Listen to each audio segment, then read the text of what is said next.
Right, hi guys, when I'm watching, just give me a few minutes. I'm just posting that link once again.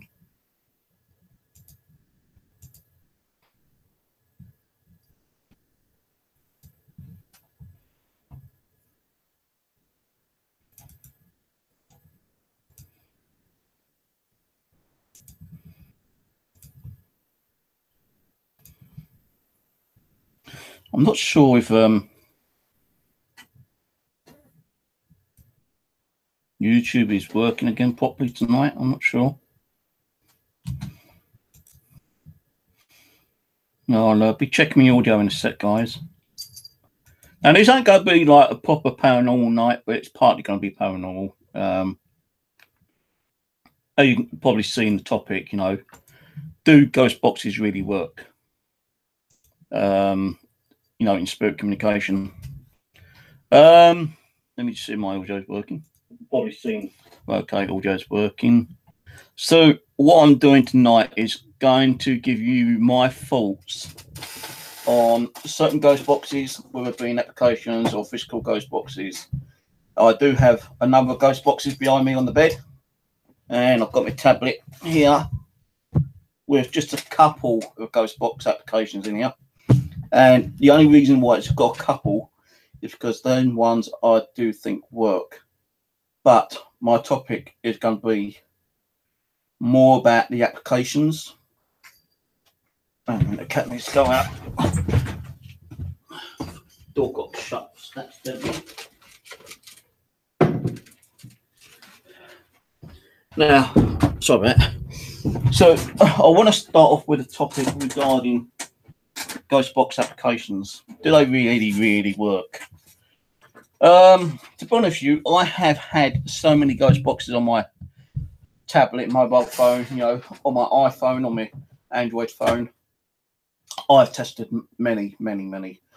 I've in the past spent out probably £100 or so on ghost box applications, and there's only a couple which I feel may work and still do work actually. But what I can't understand is that how do they really work? A ghost box application is not like a physical radio where it scans. An application is where they put in words, audio books, phrase sentences, and some people actually chop them up to thousands and hundreds of thousands of pieces of data. So you're not really getting a full word. You're getting like parts of words. Like, let's say my name's Stephen. They might hear Fun or Stick or Steve or Stefan or something like that, kind of thing. Now, so I've gone through a load of different applications, and to be honest with you, many of them don't work. I think what people are doing is that there may be one or two out there that do seem to be getting a little bit of like thumbs up, and people come along and think, oh, well, that person's making money on like Google Play. I'm going to create my own ghost box and make it sound like it really works. I'm going to probably get a few people to try it out, see what they say. May even get people fucking, pay people to say it works, because there's people out there who will pay people to make it look like it's working or not. And once they've got a few, decent enough comments, people are going to read those comments and go, well, they reckon it works, But where's the video proof? Because a lot of these PC applications, Android applications, iPhone applications, they create these ghost box apps, but there's no real pure evidence that they work. How do we even know that a spirit is able to manipulate software? How do we know that spirits are able to manipulate radio waves? I think they actually manipulate radio waves a far lot more than PC applications. Because how can a spirit use an application and say a word from an application? Like, we ask many times, like, can you say Steve? And like, you don't get nothing, and like probably about 5 minutes later you hear, hi Steve. But why is it taking 5 minutes? Why take even 10 minutes? You know? All right.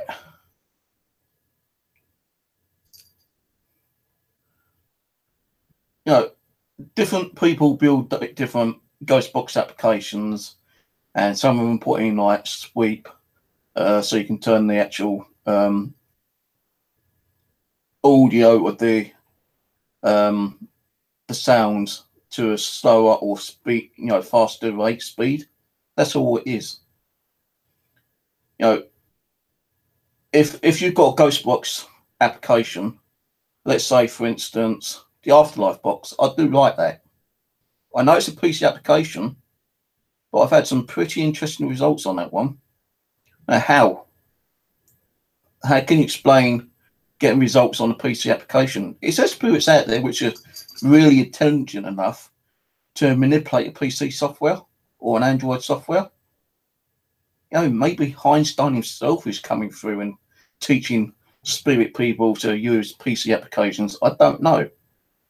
But I've used myself probably 50, 60 different PC, well, not PC, but Android applications, which are supposed to be really good. And there's only about 3 or 4 on my mobile, because all the others I've deleted because I thought was crap. I wasn't getting nothing of them. And you know, you spend the money because you see these results, you know, you see these comments saying, oh, great app, you know. Yeah, I had, you know, responses on them. Well, where's the proof that they had responses on them? There's no video evidence, is there? At least when I try to do a session with a PC app, I try and show the application on my computer so you can actually see it running, you know. And if we get response, we get response. If we don't, we don't. Oh, right. I'll tell you exactly what apps I've got on here, right? I've got Phoebe Powered Tina, which was created by Ricky. Ricky created a Ghostbox app for the Android, and he gave me a test run on it. And, you know, we was getting results on it. It's crazy. We got results on it. So there's a night when I was talking to the spirits, and Tina asked Ricky if he could create another Ghostbox under Tina's name. Tina being my spirit, you know, one of my spirit guides. And Ricky did do that. And we tested it, and we're getting results on it. So how are spirits able to manipulate PC, Android apps, iPhone apps? No, it's crazy that we do sometimes get results on them, not all the time. You know, if I had to put a percentage, I'd say, you know, between 7 and 10% that we may get a result, a reply on an Android, PC, iPhone, Ghostbox app. Now, I've used many, and many times I thought, well, this is a waste, you know. I'm not getting no responses whatsoever.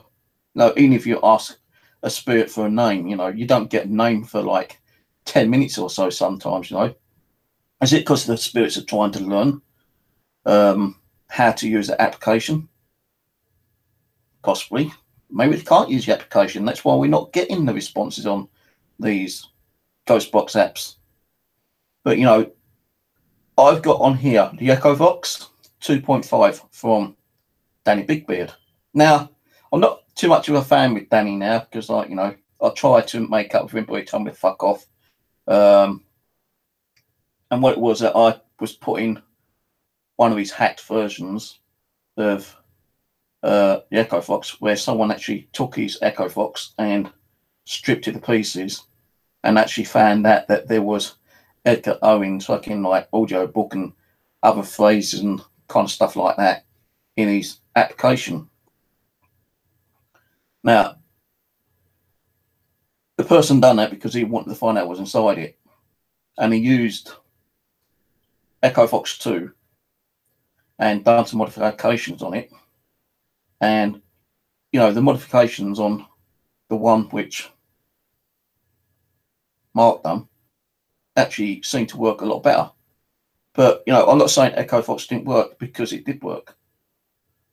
You know, I'm not, you know, a lot of people don't like Danny's big beers stuff, you know, but I do. I like the Echo Fox. I like the real-time EVP recorder as well, because I've got some really good, interesting stuff on that as well when I first got it. Now, the Echo Fox, I say, works because although it's a PC application, well, not PC, an Android application, and it's been it. Now, I'm not actually going to be playing any ghost boxes, I don't think. I might do, I don't know yet, depends on how I feel, because it's conversation might go on for, you know, a good hour or so. Now, this is the 2.0, right? I think it was this version. I can't be 100% sure. I'll have to go back on my videos, but I was using EchoVox, right? One particular day after I came back from the cemetery just around the corner for me. Now, I've got two big cemeteries. Well, I've got one massive one, which is a normal cemetery. Then next door to it, you've got a Jewish cemetery. Now, I actually went into the Jewish cemetery and I was doing some ghost boxing. And at the time, I had my Sandium DT250. Now, I would have showed you it, but I don't have it. I can't find it. But this is a different version of the Sandium DT250. This is more of an update one.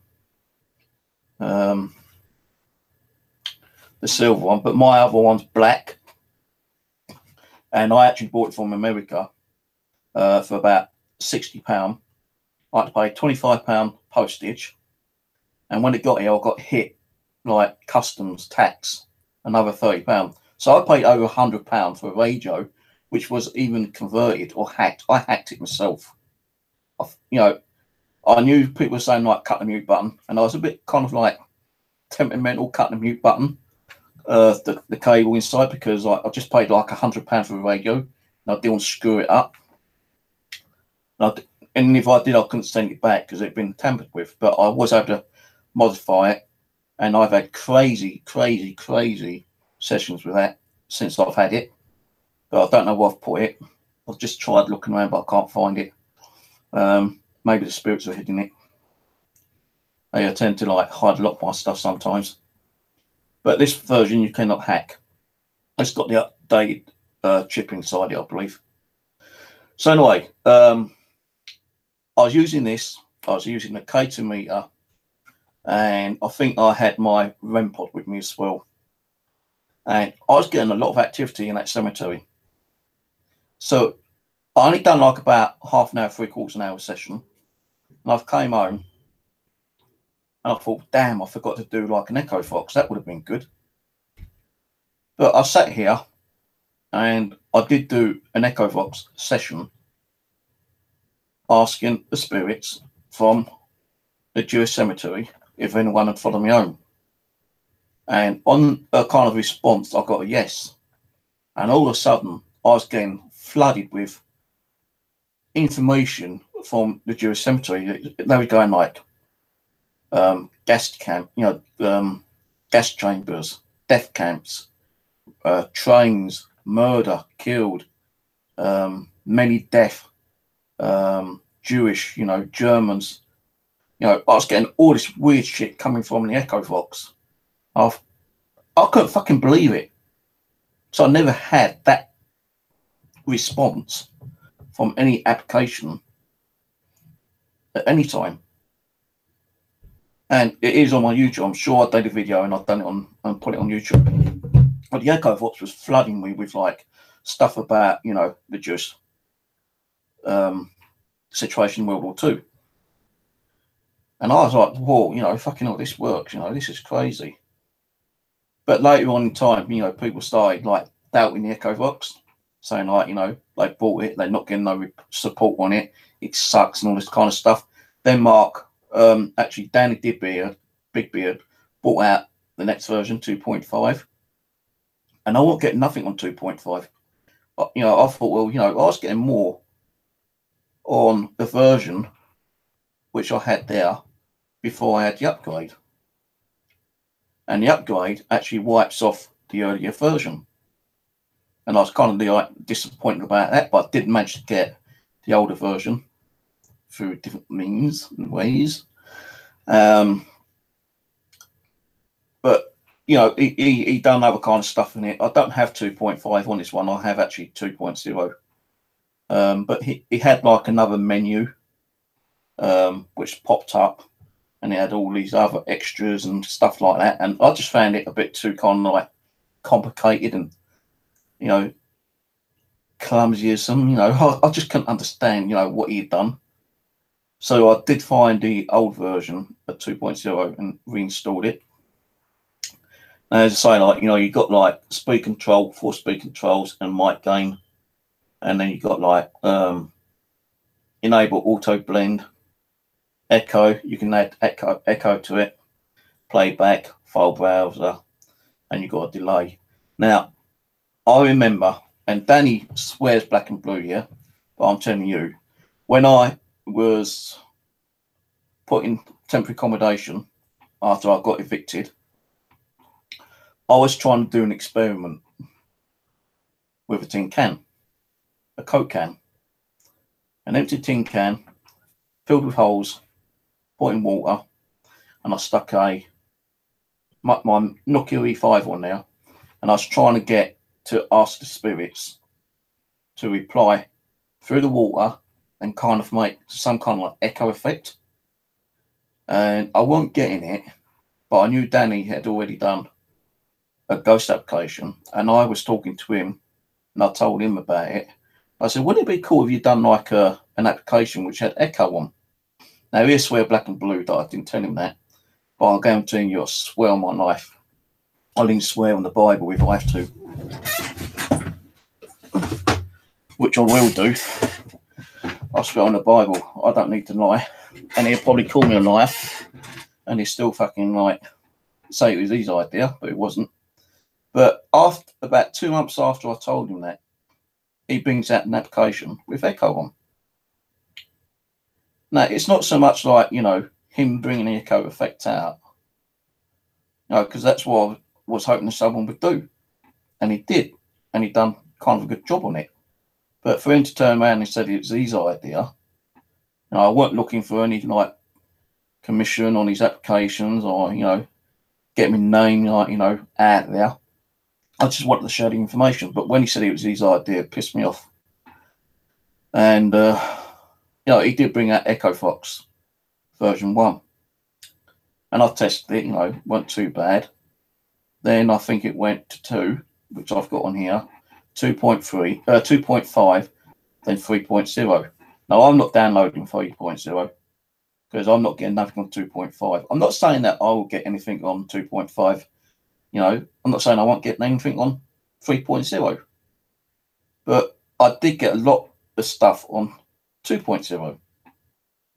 So if 2.5 and 3.0 would give me any better kind of like results, I wouldn't know. You know, when I did download 2.5, I wasn't getting much of it. And I thought, well, that was just like a waste of money. I thought we was going to actually be doing the Echo Vox where it would actually be updated every time we'd done a new update and you wouldn't have to pay for it. But no, you had to keep paying for the updates, which I think was kind of wrong, out of order. Now, I'm not having a go at him, you know, because he has made some pretty good, interesting applications. You know, being the Echo Vox and the real-time EVP Spirit Phone. Now, Spirit Phone is just an application where it records live audio. And I was getting a crazy amount of like results on that when I first bought it, and I was in the temporary accommodation. And I was doing the cemeteries over at Croydon. But real-time EVP Spirit Phone isn't a ghost box, just an audio recorder. So I do think the Echo Vox does work, but the older version, 2.0.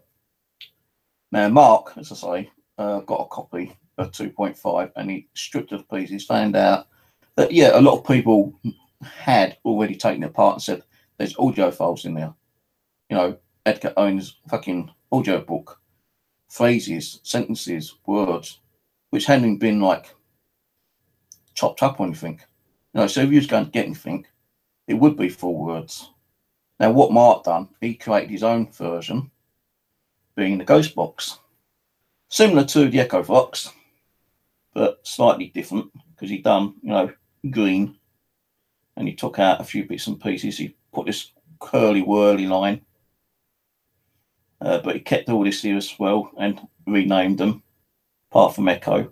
So it does practically the same as like the Echo Fox, but what Mark done, and this is what Danny didn't like, was that he took all those audio files out and he put his own ones in. But what he did is that he got audio files from other ghost boxes and he chopped them up to thousands of snippets. So you wouldn't get a full word. You wouldn't get a part of a word. If a spirit was trying to communicate with you with this application, they would have to try and make a word out of those snippets. And we did get full words coming out from those snippets on Mark's box. And this is Mark's box 1.2. And Mark did various versions of these. He done a robotic one. He done like God knows how many versions. And I was able to test them all out. I gave him ideas what to do and what not to do. You know, different sound banks and stuff like that. And, you know, it worked. It worked as well as like Echo Fox. But I'm not saying like I don't like Echo Fox. I've got it on my phone. I do like it. But I also like this one. And Mark did do a good job in putting, you know, thousands chopped up words instead of like an audio book and full phrases and sentences and full words and stuff like that. Mark actually put his one like free, but then it caused a situation between him and Danny. Danny threatened to take him to court and all this kind of stuff. So, you know, Mark was just trying to explain to him, I just wanted to prove a point. And, you know, I've proven that point and I will not release it anymore. So I thought, well, fuck you, you know, I'll put it on my website for people to download. But then Danny got to hear about that and went to my web hosting company and said, well, you know, if he's doing that, you know, this is copyrighted material. You know, he's got no right to put my software on his website. You need to take it down, or otherwise I'm going to take you, the hosting company, to court for allowing him to put it on. So my web hosting company contacted me and said, please remove the file within 48 hours or we will have to do it and we may have to close your website down. And I didn't want to close my website down. So it's been up for about 3 years. I didn't want to lose all that. So I had to take it down. So I removed this from my website. But it don't mean that I don't still use it, because I bloody well do sometimes. And I will be using it again soon. But I will put it, you know, I will do a session where I'm using both the Echo Fox and Mark's box in the same night. Now, you know, I was doing a lot of testing with Mark's version and Danny didn't like it. Well, tough shit, you know. I don't give a fuck. You can't stop people using that application. And he didn't. You know, I think what happened, he did decide to say, oh, fuck it, you know. And he did actually make up with Mark and they did start talking for a little while. I don't know what happened after that. But, you know, if I said to them, if two people like Mark and Danny with, you know, really good minds, put those two minds together, I reckon they could make some really good applications. But it never happened. But anyway, that's just two applications I like. Mark's one and the Echo Fox. The other one is one from Puxy, which he made a copy. Well, we actually done my own version. It's called Voice. Well, it's actually my website logo, Voice from the Other Side, and it's the AD3 Ghost Box. But he done a customization of my one. He actually done one for Fen Force as well. Now, some of these still might be available on Google Play. I'm not sure, but this was a free application. You know, it worked. I've got some pretty interesting results out of it, but not many. And the only reason why I kept it on it because it was my own particular custom copy. A bit like what Ricky, the other application maker, done. this is the one where I asked him to make the powered ghost box Tina's edition. Now there was an earlier version of this, but again, he done an update and the update got taken off because the update had like ITC on it and not many people wanted to use it, so I think he took it down, but I think it still might be on Google Play, I don't know. But this was the one what my spirit team asked me to get Ricky to make, and that's that one. You know, the first time we started using this, again, we was getting responses within minutes. Was it just luck? I don't know, because sometimes I think it's just pure luck that you get responses on some of these pieces of Android applications. You know, and the thing was with this one, he's done it where you can actually sweep on both audio frequencies, because he's got like a V3 audio, then he's put a Southwest Ghost audio, because like what I had done, I've done some ghost boxing and I had some pretty good, interesting EVP ghost box replies, and I sent it over and he put it onto this application. And, you know, you have to muck around with the settings to get a decent enough audio comeback. So, you know, this was a pretty good application. And, you know, I got this free, of course. I think, you know, it's only a couple of pounds on Google Play. The other one I got free, which I've only used once or twice, which is LJM's Ghostbox Extreme. The Extreme has 20 sound banks, in which all banks are reversed. But I keep having problems with it because it won't close down the little tab straight away, and that's LJM's one. He did say he was going to make me my own personal ghost box, but that never happened. Thank you, LJM. Then there's another one called SRB. Now that's similar. That ain't actually. This is a sweet randomization. It's a bit like a K2 meter. I thought it was a ghost box, but he isn't. I don't think. No, I think it's more of a K. No, I don't know. There was one called the Portal, a rip-off of the Huss ghost box, which he made. Now, I have seen people use this. I've not really used it myself. You need to really connect this up to like an amplifier or pedals and then play it that way. Then apparently you get like better results. So I kept it on, so I want to do some experiments on that sometime.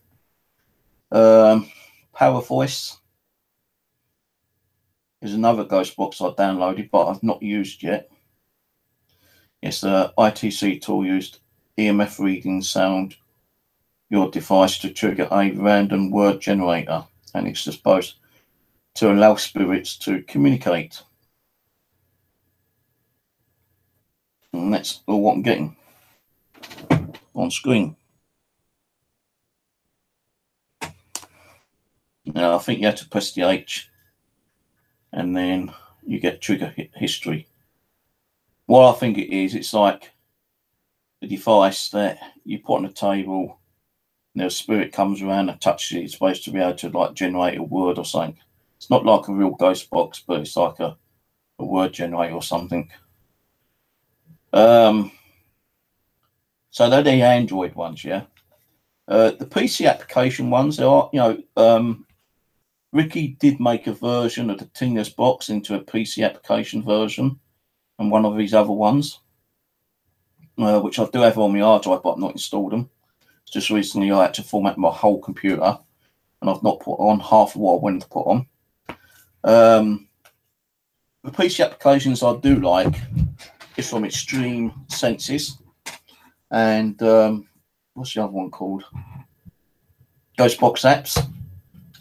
Two different people, you know, doing ghost boxes, PC applications. Now, this is what I don't understand, you know, like, again, the applications are running through a PC, and when you get a response to a question, how the hell are spirits responding through an application? This is what I don't understand. I'm still trying to, like, you know,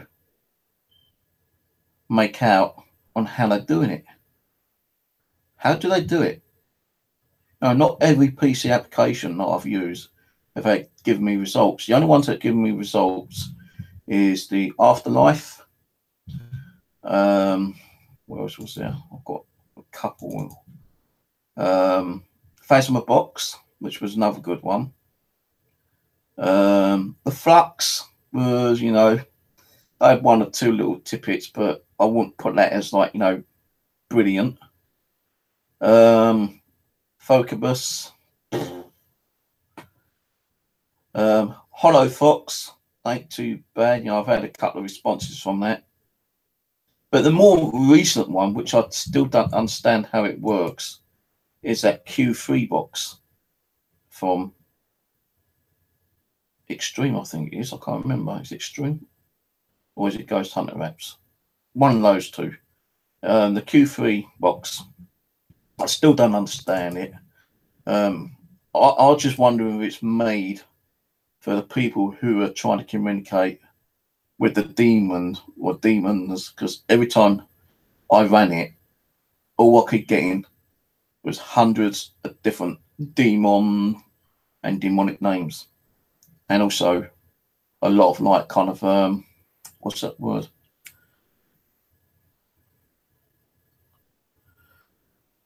I hate it when you think of something and you can't think what it is.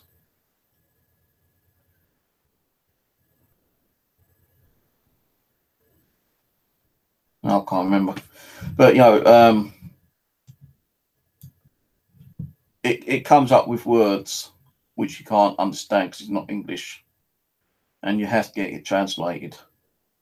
I can't remember what the bloody language is now, but I think you probably know, whoever's tried it, yeah. But yeah, I got it, but I don't really like it because, you know, it's not giving out what you're trying to get from the spirits, you know, like information on who they are, where they come from, how they died. No, all it keeps spitting out is, like, you know, demons and devil names and stuff like that. So although I've still got on my computer, I won't be using that often. Not unless I decide tonight I'm gonna, like, fucking try to call a demon out or something, which I very rarely ever do anyway. I don't think I've ever done it, actually, once, yeah. But there is a few PC applications, as I say, like the Flux, the Afterlife box, Phasma box. I think the Quantum box as well, which I've got, but I've not installed it. The Quantum box. They all seem to give some kind of results. But there are other PC applications which I have had, like, the 10-day trial, and I think suck. And I mean really suck. It's not because I don't like the guy. You know, I kind of, like, lost my interest when he was trying to sell his ghost box in the cemetery when some guy was being buried at the time, or just about to be buried. And that's the Huff's SDC 1 and 2. You know, what I don't like is that people are making these ghost boxes, swearing that they work, and they're charging $50, $60, and they don't work. You know, and not only that, he wasn't giving any kind of support on those applications either. You know, you buy it and that's it. If it works, it works. If it don't, it don't. Even if it crashes every time and you report those bugs, he wasn't willing to sort those bugs out. He wouldn't go back to the person who created the box for him to sort the bugs out. Now, I think there was a lot of complaints, and the actual guy who did construct and make those boxes did start sorting some of the bugs out, but there's still a lot of bugs in there apparently. And, you know, they eventually did knock the price down from $50 to $20, and you can still get them $20. But what made me laugh is that Huff reckons that he was the one who created it. He was the one who put it together. He was the one who done all the coding and stuff like that. But people proved that he bullshit left, right, and centre, and it kind of gave him a little bit of a bad name. So, you know, those ghost boxes didn't get nothing, not even on a 10-day trial. No responses, no replies to the questions I was asking. Now, I'm not saying that, you know, it don't work, because people reckon that, you know, they've had some really amazing responses. Maybe some applications work for some people while it don't for other people, you know. Possibility, I don't fucking know. But it never worked for me. And I wasn't going to pay $50 for an SDC one when it wasn't working on the 10-day trial. So I didn't bother. Now, there are hundreds of applications out there. And as I say, not everyone's going to give you, you know, the required responses. You know, it may on some people, it may on other people. I think sometimes it takes that one particular day, that particular time, that you might get a response. Now, you could use that application 100 times and not get nothing, and you think, oh, fuck it, you know, give it one more go and that's it. If I don't get nothing, then I'm not going to use it anymore. And you try it and suddenly get a response. Maybe because, like, you know, you've tried it 100 times and the spirit might have been able to somehow find a way to manipulate the software and give you that response. You know, it's a possibility. We don't know. But why is it that only a fraction of the Android and PC application ghost boxes work? Because I know a lot of people are going out there making ghost boxes for the Android, and they don't put their real mind into it. They don't really research it. You know, you'll get like ghost boxes which are similar to the PSP 7 or PSP 11 or some other ghost box. They reckon like it's, you know, coming from the same frequency of the ghost box. Well, how do they know it's the same frequency coming from the same ghost box? You know, the physical ghost box. Now, I've seen a ghost box like this, for instance. Yeah, how do they know that the frequency coming from here is the same what they put on the application? Unless they got software on their computer and, you know, electronic bits and pieces they can tap onto the chip on here and download the audio frequency from here onto a ghost box application. I suppose that might be a possibility, but that's going to cost you hundreds of pounds, hundreds of dollars to even do, I suppose. And you're going to have to like sell that ghost box application for a certain amount to get your money back. So, you know, out of all the ghost box Android ones, I'd say only a fraction work, probably about 5 to 7%. All the others are just where people are trying to make, you know, a fast buck. And, you know, that makes me sick, to be honest with you. If they could actually prove that their application worked and they got video evidence, and they got video evidence from about 20 people on 20 different sessions, and they've all been asking questions and they got replies, then I believe it.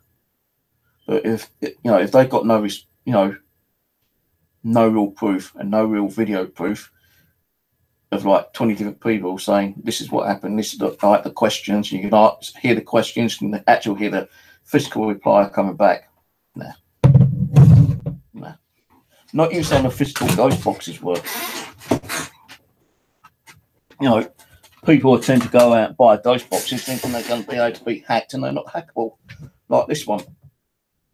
I bought it because I thought it was similar to the SDC, the DT200, the DT210. Hang on a minute. Well, I thought it's the same as the black one, the DT250, and all I had to do was take it, open it up, and snip a wire to make it into ghost box. But no, completely different internal inside.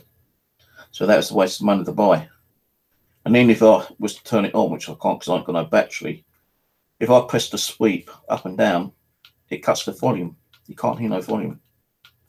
But with the original black DT250, which I bought about 5 years ago, that works. That works perfectly. You know, you didn't have to hack it. All you had to do was press the up and down, and it scanned through the channels rather quickly. It's only, you know, that someone found the idea of like going inside it, snipping the one little wire, and you don't have to hold the up and down button. It automatically scans for you. So if you can get the older black version of the Sangium DT250, DT, that's Delta Tango 250, from about 5 years ago, then you've got a good ghost box. And I say it's good because me and Simon and even Aaron have had really good response on this. The best one was when me and Simon was over Mitcham Common, and it was just finishing up our session. And I said, oh, I'm going to do a closing down prayer, and the ghost box was running. And just before I finished, Simon said, how do you end the closing prayer? And you heard it clear as day. It's more like an angelical singing voice going, oh man. And we both heard it through the ghost box. Now, what's the possibility of getting a spirit actually singing amen just as I was finishing the prayer? That's crazy. So, do ghosts able to manipulate physical ghost boxes? Hell yeah. Not every single one, but yeah. I believe that they have the ability to manipulate the frequencies of a radio. And if it ain't the frequencies, the words, you know, the scanning of the words, and they'll be able to like pick out certain words to actually give you that response. Now, there's loads of different ghost boxes out there. You know, people buy ghost boxes and hack them and sell them on eBay. I've done it myself, hacked them, sell them on eBay. I've even given ghost boxes away. And I will show you one which I gave away to a particular group. But before I do that, I'll talk about. Now, a lot of people say that if they've had a lot of results on this one, the PSB7. I've never had hardly anything off the PSB7, AM or FM. It's supposed to be 3 different versions of this. The last one was that they've done some kind of tweaking, so you ain't got all that static coming out that much. It's more crisp and clear to me. If I hadn't paid like £65 for this at the time, second hand of course as well. So I think when they first come out, there's like £100, but the prices have actually dropped. If I hadn't paid £65 for this, I'd put it in the bin or use it as a doorstop.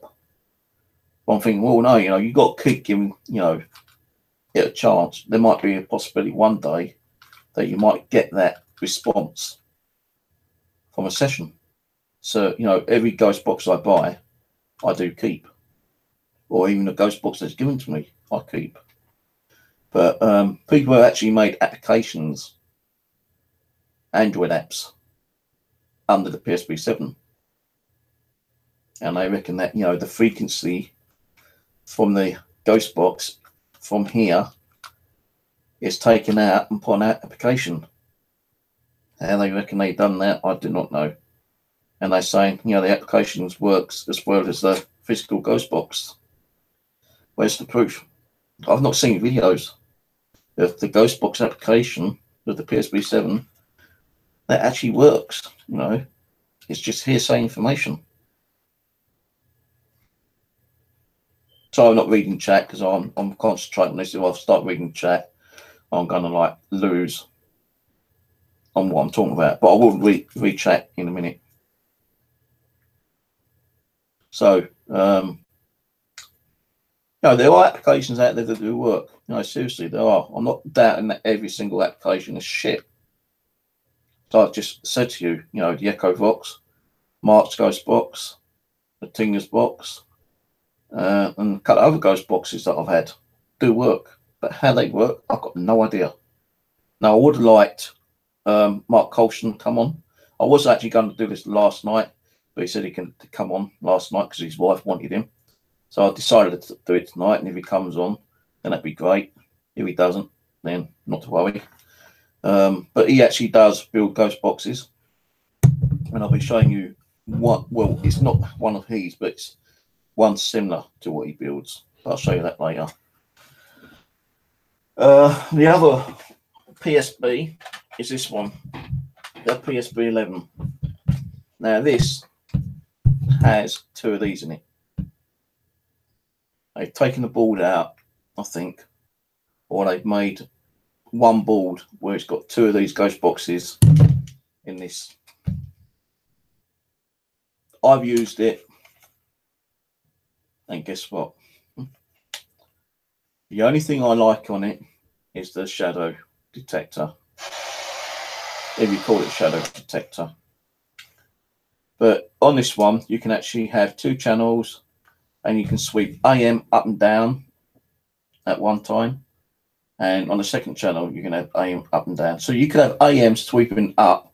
On channel 2, you can have FM sweeping down, or up, or whatever. You can have two FM sweeping up at the same time. You can have two FM sweeping one up and one down. Or you can have two AM sweeping both up or both down, or a mixture. And I've tried a mixture. And have I got anything from it? Like fuck. Another £100 odd I spent on this. 125, I think it was. I really like fucking smashing the thing up because it has never gave me nothing. But people reckon they've had responses from it. You know, maybe, you know, give it another chance, another day. Might work. You never know. So, to be honest with you, PSB 7 and PSB 11, I've not had nothing out of it. I think they were a waste of money, waste of time at the present moment. But again, there might be a possibility I might start getting stuff off it. Now, another ghost box I actually had. Now, this ain't the one. This is Rose's one. And I'm trying to find a hack for this one because it is the newer version. And I mean that new version. I bought about 3 or 4 versions out of this. I actually had one of these. And I hacked that myself. And again, I got really good responses out of it. But over time, I need a little bit of cash. And I had to get rid of my one. And I think I paid about £75 for it. And I sold it for about 45, because that's the most I could get at the time. But at least it's like gold dust now. You know, they are like gold dust. So is the Sadium, like gold dust. Can't find them anywhere. And if you do, you know, I've seen on eBay where they've been selling these, you know, the original ones were hacked, converted into ghost boxes. Up to about $300. And people have been stupid enough to go and buy them because they can't get them anywhere else. No, if I knew how to hack these, if I was some kind of electronic wizard, master at like hacking radios, I'd probably buy thousands of them and hack them and sell them at a decent profit. No, because like some people hack them to make money. They don't give a shit about the paranormal. They just want to like get a ghost box and hack it, make sure it scans okay. Yeah, that's all right. You know, I bought that for like 30 quid. Yeah, I'm going to sell it for 120, and you're going to get fools out there who want to buy it for £120 or $300 or whatever amount he buys. You know, if he's able to hack them and sell them, he's going to try to get as much profit out of them as he can. Now, I actually had 2 ghost boxes I bought, and I hacked them myself. And this is the Amiga. I can't read it. I'll go for me. What's the name? My eyes are a bit blurry again tonight. This is the Amiga model 2503. All right, 2503. And this one is the Amiga 2502. And you see the difference, yeah? Both made from Amiga. You got up and down scan button there, on and off button there, and your band.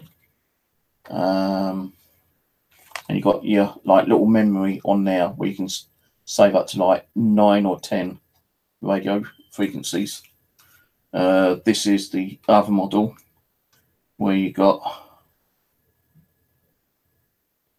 your memory here, your up and down scan button, your on and off button, and you got like these which save radio stations in memory as well. Now these, I originally found these from someone else sending them as a ghost box. Now I just bought one. I bought one myself. You know, I asked the guy how he hacked them, and he wouldn't tell me. So I bought one. I thought, well, you know, it's just a radio. If I fuck it up, I'll fuck it up. It only cost me like 15 quid.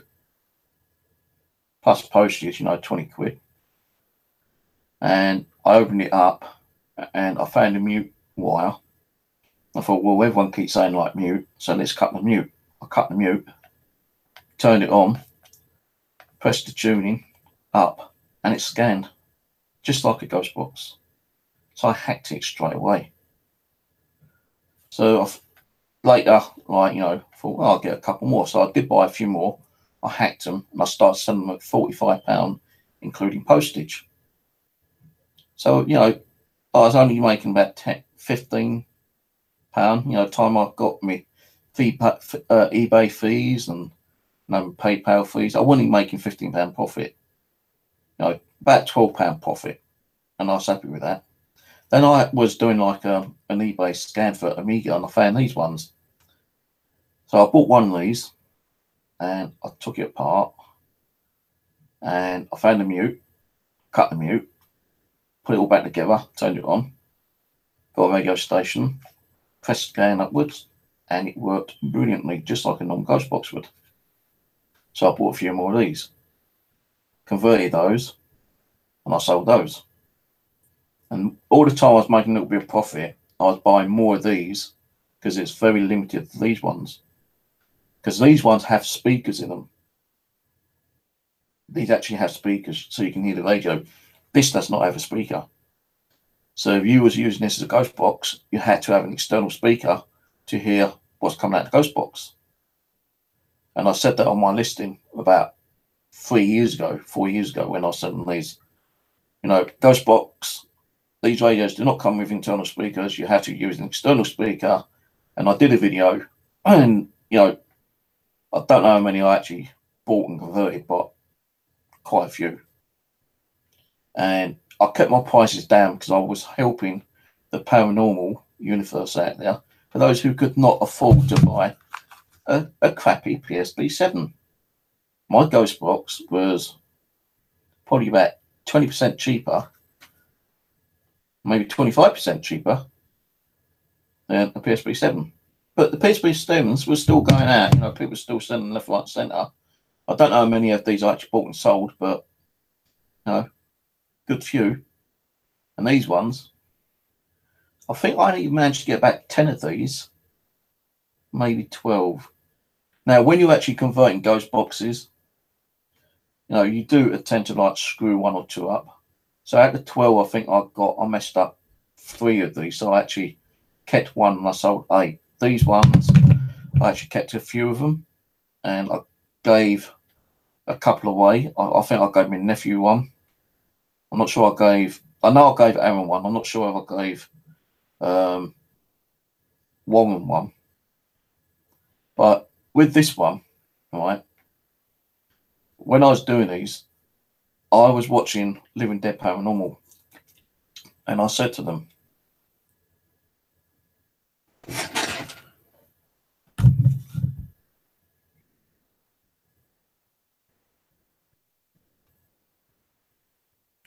thank you. That's a fake, Jessica.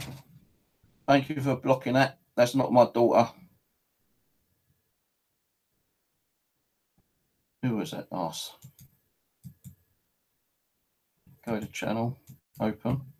Well, that channel's been reported because they use my daughter's name.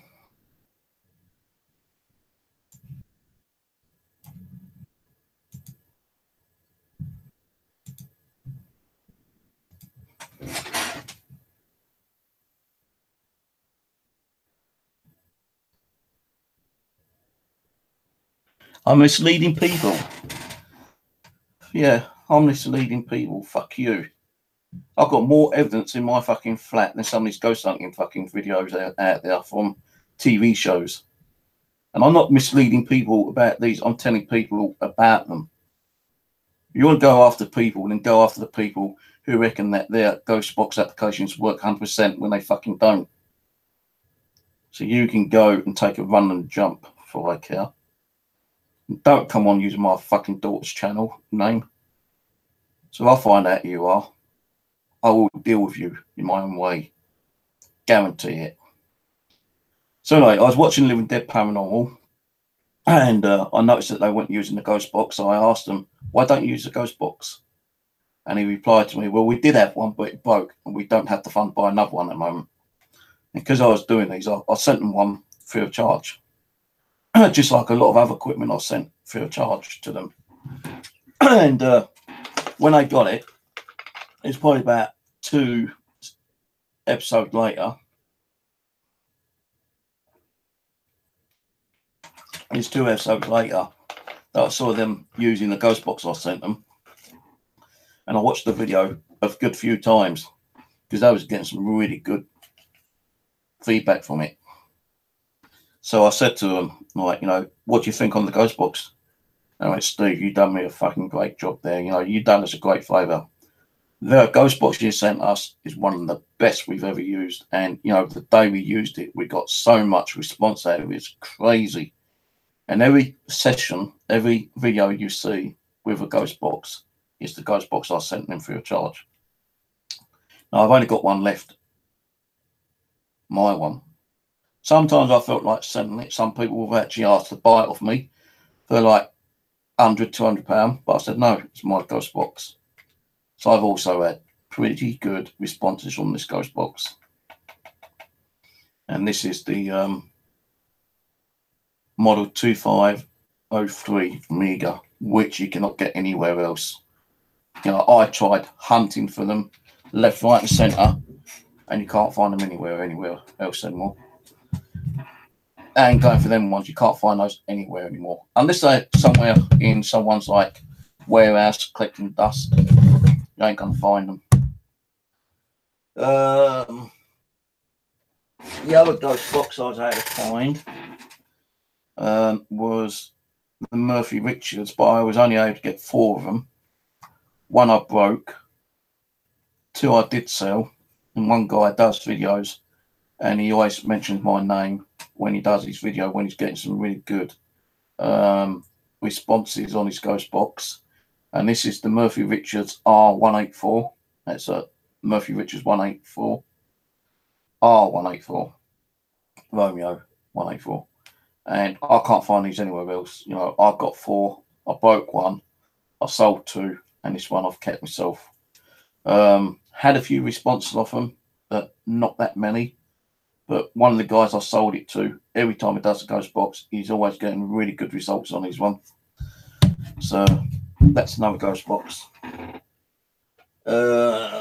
Another good one, which I was able to modify myself, just by the mute button. Most of these are like the mute cut wire. The Hitachi KH25, and they've got 2 versions of this. They've got this one, and over at the back, I don't know if you can see, there's a grey one. Do not get the grey one, because the grey one, although it looks similar, you can't convert it into a ghost box. I've tried it. That's why I bought the grey one, thinking I could convert it, but you can't. But this one, you can actually convert into a ghost box. Most of them takes AA or AAA batteries. These one takes the bigger round, not the big fat ones, but the medium round ones. Takes 4 of those batteries, or you can run it off the mains. I have had some good results on this one, but not as many as I have had on this one and my black version of the DT 250 Sandium. So this is a pretty good ghost box. Some people have been using the Sony ghost boxes, with a peg to keep it scanning continuously. These can be used as ghost boxes. There is supposed to be a way that you can modify some of these where you don't have to have a peg holding it down.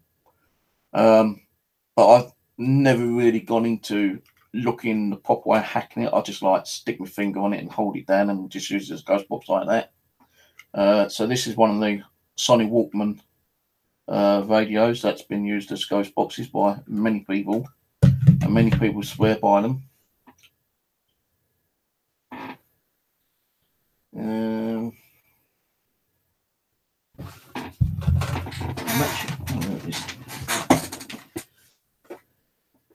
Now, these two were given to me by Rose.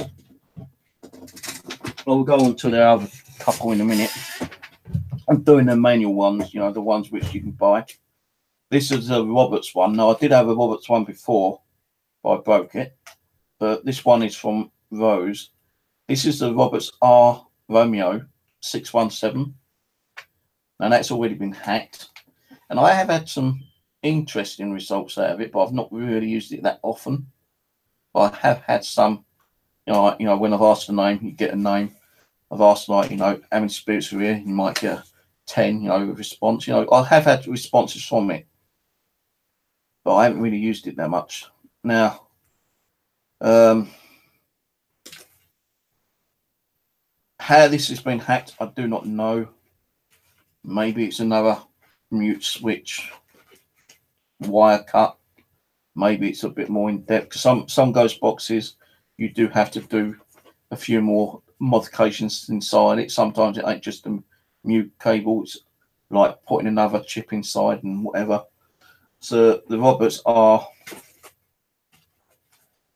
I've not even seen many people use these actually. R617, Roberts R167. These can be modified as ghost boxes. So I've not really seen many people use these, but I'm pretty sure people have used them, because otherwise, you know, if people hadn't already modified them as ghost boxes, we wouldn't know, would we? So someone's found a way of hacking them and making them ghost boxes. So that one was sent to me by Rose, and also the Optimus, which I think might be under the same name as Radio Shack.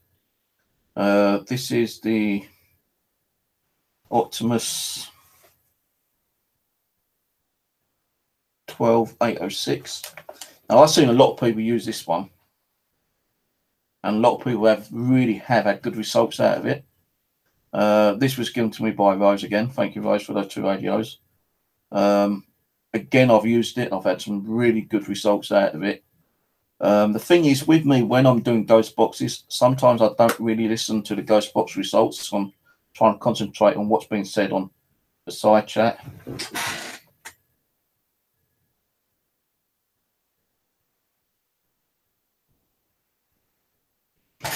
Why is it saying that chat cannot be used on my side chat?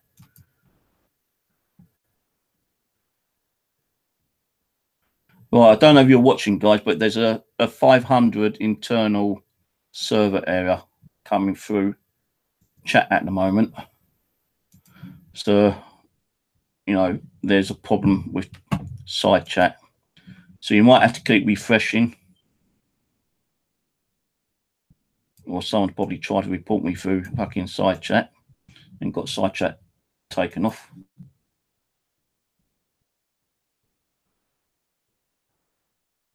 Let me go into the settings.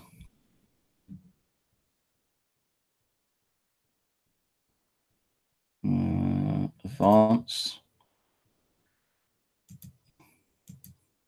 What I'm doing is I'm going to take off live chat for a minute, save it, and then I'm going to re-enable side chat and save it.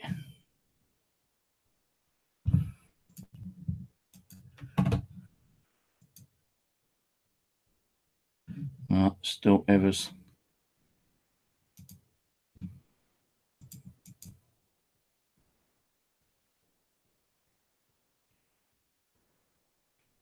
So you ain't going to be able to chat for a little while. Just stay there. You know, it should come up again. It might work soon. I know I'm losing a few viewers, but I can't help technical issues, you know.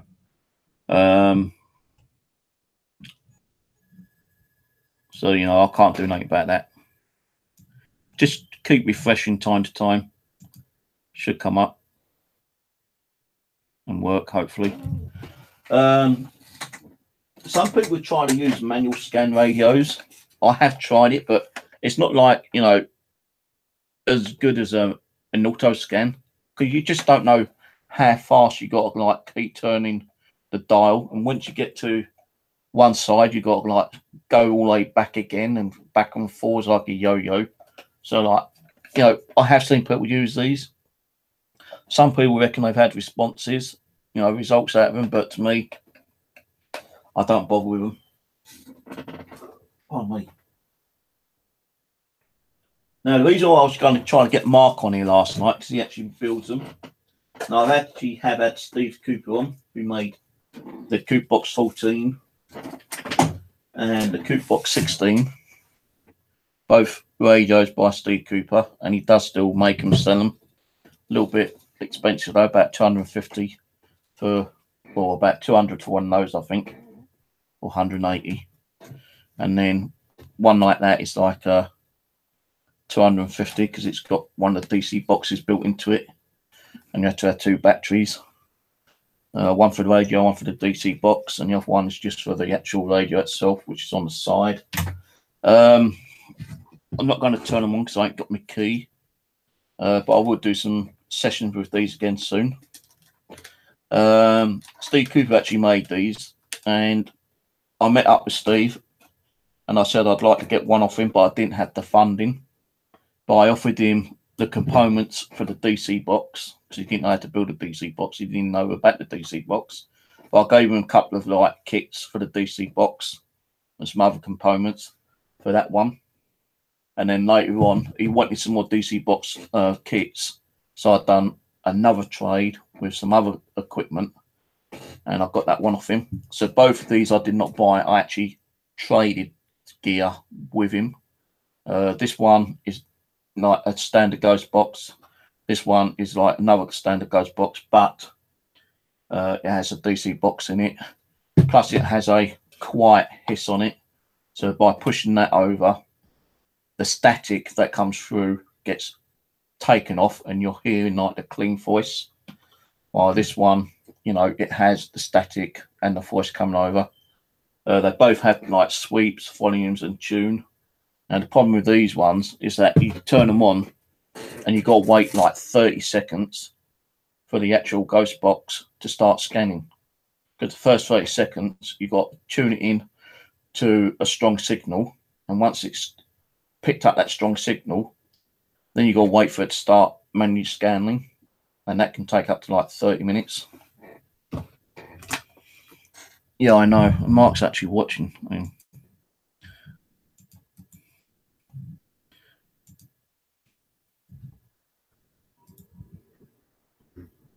I'll send Mark an invite if he wants to come on.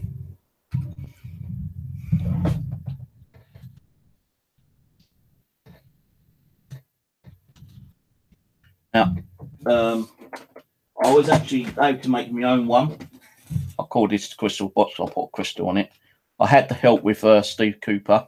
It is similar to this one, but it doesn't have the squelch to knock off the actual white noise. But it's similar to this one. But I didn't want the key on it. I wanted the normal switches. So I put normal switches on. The keys stop it from being like kind of misused by kids. And I think, you know, kids using ghost boxes is a no-no unless you've got like an adult. But even still, I reckon no one under the age of 16 should use a ghost box because, like, you know, they probably might use it stupidly and they might conjure up something negative from a ghost box. Not saying it's possible, but anything's possible nowadays. So these ghost boxes, any ghost box you're talking about, could be a little bit dangerous, you know, for minors. Not minors in like, you know, underground mining, but, you know, young kids. Hey, Mark. How's it going? Yeah, I don't know what's wrong with chat. It's kind of like fucked up for some reason. They got some. It said error. Something went wrong. A team of highly trained monkeys. Yeah, talking about monkeys. YouTube has been dispatched Right, to deal Steve. with situations. If you see them sending this information and screenshots, fighting them.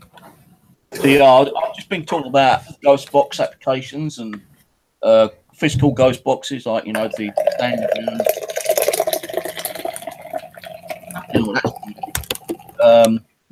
Ghost boxes I've hacked, ghost boxes that Steve Cooper's made, the PSB 7, PSB 11. Some I like, some I don't like. Some of the piece applications, such as the one that you made by hacking a certain Echo Vox. I've been talking about those. Some I like, some I don't like. But I only did one by Echo Vox. Yeah, I know. Well, one Echo Vox, but certain updates, different updates. But that doesn't matter. What I wanted you on here for, is that I'm glad you're here actually now. How do you think spirits are able to manipulate an application ghost box?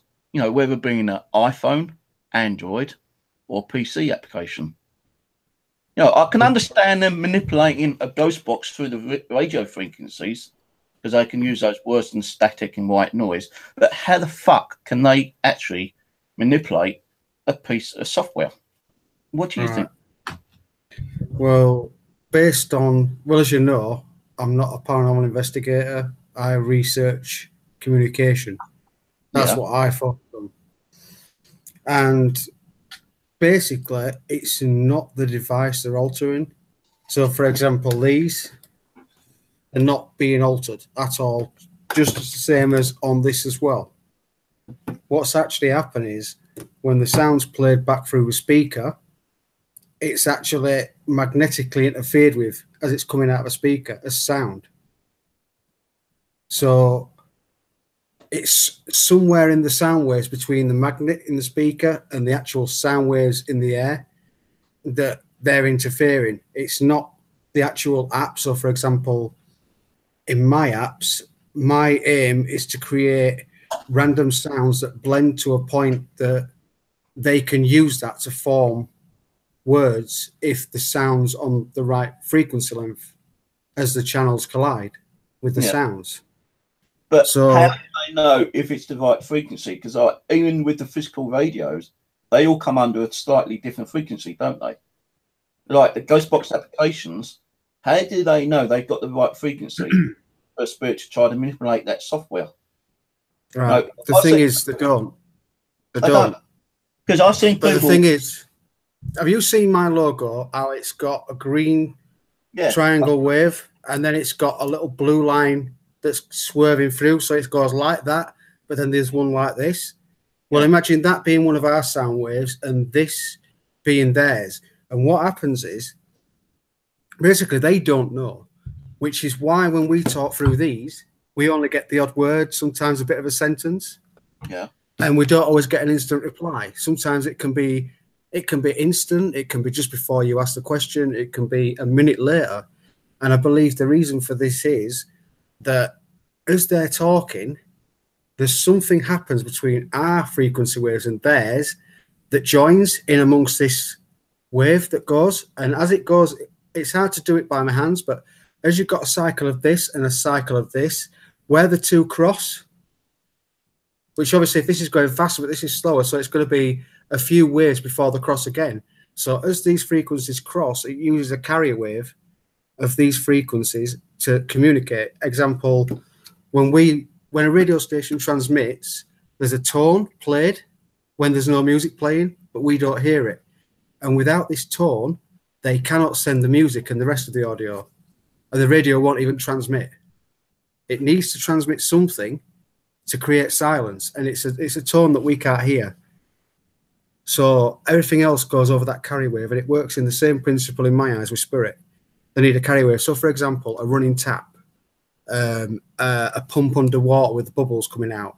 You can use a dictaphone and clearly get EVPs just purely from the water. Yeah. You know what I mean? It's the sound that they're using. It's just that for us, we hear it more better in human form through this because there's words already being said and it's catching the ends of words, so it's getting a similar sound. And I think sometimes it just the frequencies are on a similar wavelength to what they're saying or the words are saying, to the point that it changes the word where that's being coming through to a word that's slightly different, if you know what I mean. So you can hear it two ways. You can hear the real radio voice, but sometimes you can hear another voice with it as though it's generated from it. Like, Yeah, for example, on the PSB7, when it goes tick, tick, tick, I've had EVPs where it's coming over the ticks. yeah, but you're talking about physical ghost boxes, aren't you? I'm talking about in anything. Because I just can't understand. Whether it's running water, I just can't white understand noise. how we are getting some some responses on, like, you know, a ghost box application, you know, but we don't get that many. It's like, you know, probably as I said, like, I've had hundreds of ghost boxes, and I only find a certain amount which I've actually had good responses, good results from. And I think some of the ghost boxes are out there just quickly thrown together, making you think it's going to work, and charge you for it, and it don't fucking work whatsoever because they sat there and concentrated. I agree 100%. No, because exactly it's a money-making scam, isn't it? In one way, they're scheming people out of their money, saying it's working, but they've never put no videos up saying it works. There's, you know, just a few comments saying, "Oh yeah, you know, I heard that," but where's the proof that they even asked the question? You know, I could make an application where it could be spitting out words. I could say, "Well, I'm thinking a certain question," and I'm getting results by thinking it because I'm using my mind to actually, you know, manipulate to get the answers, and they give me the answers through this application.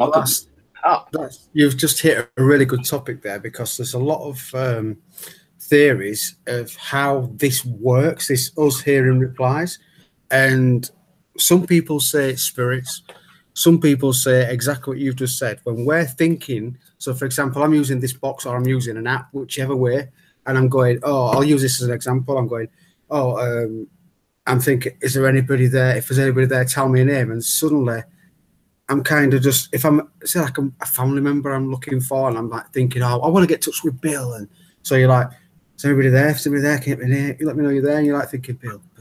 And you hear Bill come through. Do you know what I mean? Then is it us influencing that to come through some kind of powers? Not, I won't say powers, but psychic ability that we don't know we have, and it's just there, but we've not discovered it, and it's kind of probably hidden from us as a human race to even know it exists, which is obviously the third eye. But you know, who knows? It's strange. We can't really. Well, no, I don't think we'll ever prove what it is. It could be future. It could be somebody from the future. It could be, you don't know. It could be a spirit. Some people from the future messing around, time travelers, if it's such a thing. Which I don't believe it's possible, but you know, there is believers in that sort of thing. Could it be aliens? Could it be alien technology that we don't know about? It could be a number of things, but I do think they definitely work to an extent for most people that are serious with them, and the focus and concentrate not so much on answers, but just on closing the mind off from the world around them, if you know what I mean. Like the fact that I'm sat here in this room and stuff, and I've got bills to pay and I need to do this tomorrow, or you know, it's late, I need to go to bed. All of that, wipe that out of my mind and just sit there and just listen and then talk. So I still say, like, you know, a lot of these applications don't even work. They don't put their faults and, you know, their what's that word I'm trying to think of? They don't actually research on what they're putting into that application, and you know, they are just ripping people off left, right, and centre. Like, yeah, as I said, like some of the ghost boxes I do like, and some of them I can't even stand. Not because I don't like the people, it's because I think they've not really gone into it in more of a lengthy kind of way. Like, you know, how long did it take the SDC one to come out? Not long. Yeah, and like he was charging $50 for it, and people were crazy enough to go and pay $50. And he said on his site that he was not going to support any problems whatsoever. Like if it didn't work, if it kept crashing out, he wasn't going to support it. He wasn't going to support updates. If it didn't work on your computer, tough shit, you're not getting a refund, whatever, And he done that for SDC 1 and 2, apparently, yeah. But the guy who actually did create it, I can't remember who it was. I think it was Anthony Sanchez. Anthony. He actually did load the prices down, and he did do some updates on bugs, fixing and stuff like that. But where like Huff trying to say it was his creation, he was the one who done all the programming and construction when he never, and he was there just to make money out of it. Nah, that's bullshit. And that's what people need to be wary about. If they're not supporting the application and they've got no real proof that the application's working, they shouldn't be buying it. Because there's no real proof that those. I know that there's hundreds of videos out there saying, "Well, I bought Huff's SDC Ghost Box and I got results out of it." Well, maybe so, but don't forget, it's just like a ghost box, a physical ghost box. You will get results out of it, maybe once or twice, maybe 3 times, but even with a real ghost box, you're not going to get results out of it every single day. It's not going to happen. No. But you see, another thing you've got to remember is, even if these apps have been put together and they don't necessarily work, spirits will come through whatever they want to. So there's nothing to say by chance that they won't come through, because the intent's there by the user for that to happen. So the chance of it coming through is quite high, even on an app that's just been whipped together by somebody that's just wants to get an app out there and just be, a part of the paranormal club of people that are producing stuff for ITC. So, but I see people make applications who's not even into the paranormal. They just do it because they want to make the fast buck. They know that. Yeah, those that do it for money. Yeah, I mean, well, that's another story. Those that do it on a money basis, but I can't really speak for them. I can only speak for myself. I don't bother with other people's apps, and look, to be honest with you, any of them, I'll always, if I come across them and stuff and post from other people to do with their own work, I'll always promote it. I'll always like it and share it if I can. Yeah, but how many post applications have you actually tried yourself and found that, yeah, that one works?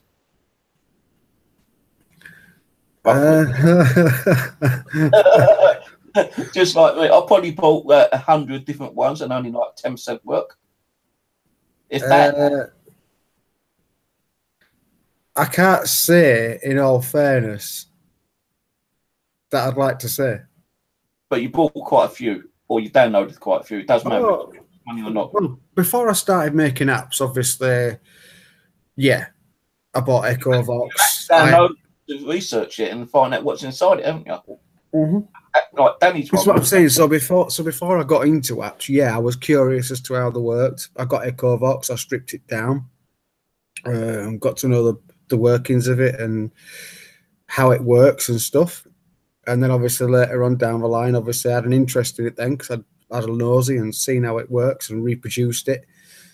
So yeah, by this point, yeah, I started making my own apps. But the thing is, I used the difference to what I think a lot of people today, that they like the in-your-face clear sounds as so someone's talking.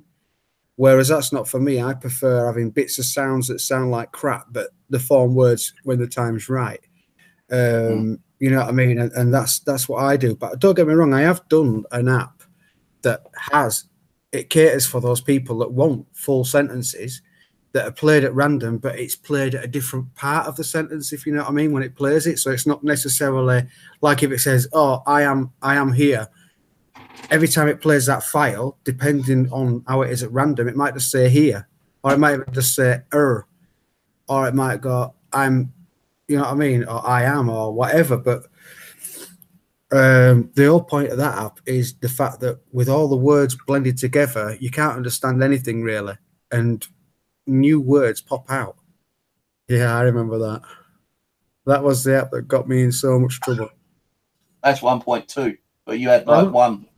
I wouldn't say so much trouble. It was a bit of a sore subject on the internet, like, in the paranormal community. But like I said, like, you know, you got back and made up with Danny. Oh yeah, things are blown out. It's all in the past now. Like, I tried to sort things out with him, but he told me to fuck off. Right, fair enough. Yeah. Maybe because, you know, it's where I said to him, like, you know, I gave him the idea to put Echo in application when I was in the temp accommodation about 6 years ago. And he swears black and blue. It wasn't my idea, it was his own idea. But I done a tin can experiment, and I know that I said to him, wouldn't it be cool if someone done an echo, like some kind of like echo effect on application? And, you know, he brings out an application which has the echo effect 2 months later, and he swears black and blue that it was his own idea. You know, as I said, like, I don't mind people, you know, doing the ideas, because that's what people are there for. If I gave you an idea and you used to create that idea into an application, then great, you know, that's, I wouldn't have been able to do it, but he done it, and I was okay with that. But when he turns around and forcefully say that it was not my idea, was wrong. No, I wasn't looking for the fame or fortune. I wasn't looking for any money or nothing like that. No, he just turned around and said, well, yeah, Steve, like, you know, did say to me, you know, wouldn't it be cool to get some kind of echo effect? And I put my time and effort into creating that effect into one of my applications. So partially, you know, this was Steve's idea, but I'm the creator of the application. Then that would have been all fine, but he didn't like that. But, you know, don't get me wrong, I still like Echo Fox. I like the version 2. But many people like it. It's probably the #1 app you can get, really, to be honest with you, for paranormal. If you want to, for communication, I mean, yeah, you see them. I'd say it's better than mine, but, you know, only because of the features that it has. I mean, mine is in raw form. There's not much to them, but they do a brilliant job. I mean, the Cultist Box app now at the minute, I'm seeing so many people sending me videos of it and what's going on in the video. I'm just like, wow, I'm blown away with the responses they're getting. What box is that one? That's the Cultist Box, the app. Oh, yeah. I think I've got it somewhere. Not on here. I think I've got it on my phone, but my phone's gone flat. That one. But, yeah, like, you've done a pretty good job on that, because, like... See, that's my logo, look, that we're telling you about. 1 second.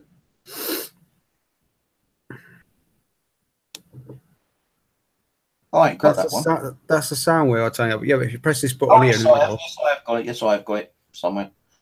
Yeah, like, the thing is, though, when you actually took his... If you hold it... apart,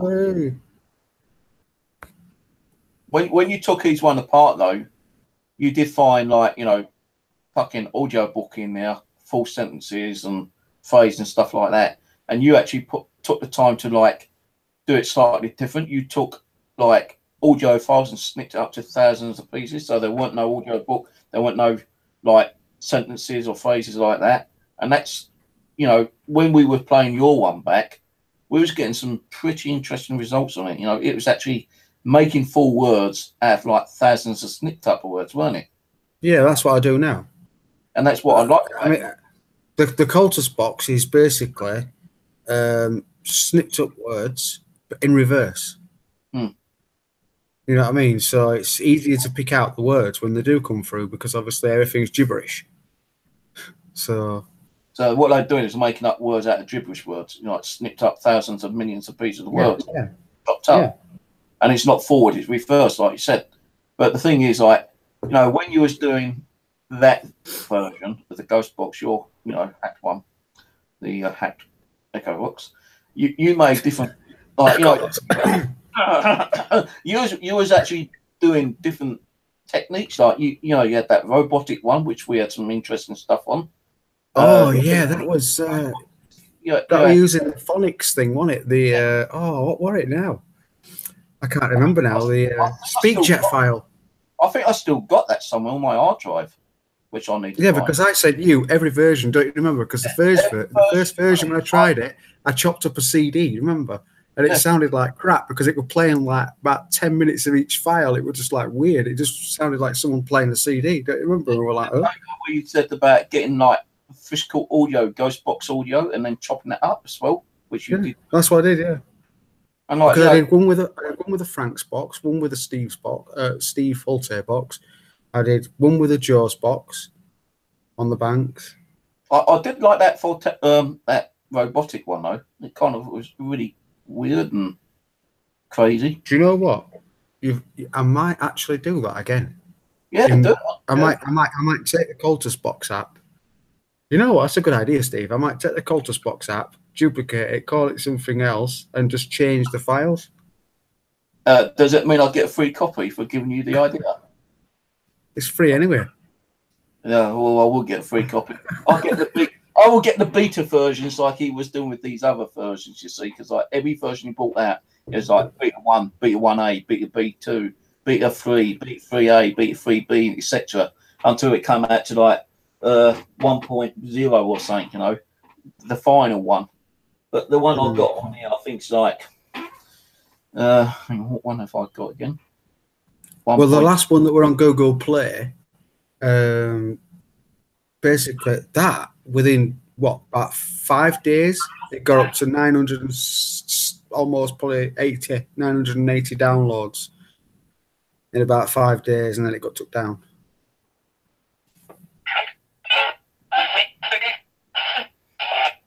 I did like this though. Say, Mark. So I don't know what setting I had it on. Which bank's that running now? Change the bank. That is running Bank A. Try Bank B.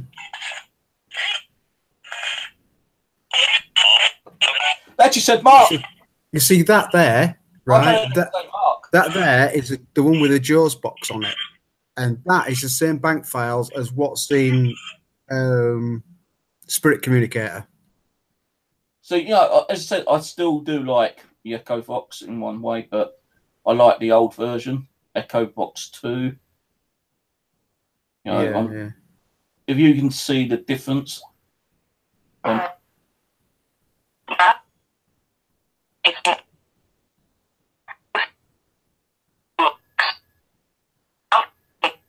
know, he did bring the 2.5 out, which I didn't really get too much on. Then he brought version 3 out, and I thought, no, I'm not getting version 3. If I can't work out version 2.5, and it ain't working for me, I don't want to get to version 3. And he put a lot more stuff on version 3 as well, which kind of like even got me, oh, yeah, fuck that, no way, you know. And like, I think one of these versions he's like charging £25 for. No, about £20 for the 2.5, I think, still. And the version 3 is like, you know, £30 or whatever. I can't remember without going on and looking. But I've got to turn this one off because I'm running out of power on this and I ain't got the charger. But what Ghostbox app would you say, apart from your own ones, did you like and worked for you? To be honest with you, out of any other app, I'd say EchoVox. That's not my own. Even after all of the stuff that went on with Danny and back then, like I said, if I was to use any app other than my own, it'd be EchoVox, but the 2.0 one that you've got.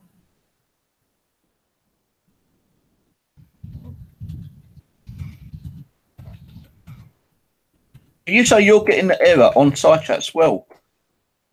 Yeah, I was getting it. Yeah, it just comes up. It's like there's a script error. Yeah, like Aaron said that you're the only one who's getting that error thing in chat. Well, no, because Mark's getting it. So, and I've been refreshing the chat every. If I go on now on my phone, it comes up. I'll show you, Steve. I'll go on my phone now. I'll show you what it comes up with. I screen shared it. You said like. Look, if I go on now. On my. Right, let me just pause it. Look, I'm getting an error occurred on the chat, but if I press retry, yeah, but on the PC it comes up with loads of text at the side like that. Yeah, internal server error. Yeah. I don't know what I've done my mobile. Where's my fucking mobile disappeared to? Yeah, that's what I get as well. My mobile phone's. Oh, there it is. Let me have a look on my mobile. Put it on normal mode. Take off airplane mode. But your Yeah, physical, yeah. I don't half like this Guinness. your physical Cat ghost Guinness. boxes, right? Your physical ghost showed. Explain to the viewers on, what's inside it. I know, like, they're similar to, Steve Cooper's boxes. Are they using the same circuit board, the same radio board, or is it running a different board? What the difference is between your ones and This one is this one's using the same one as what Steve Cooper uses. right? But the difference, obviously, between this one is there's 2 knobs instead of 3. So you've got a volume and you've got a sweep. It's 3/4 of the way now at the minute matched up with the actual tuner. Which tuner inside that's a chemo.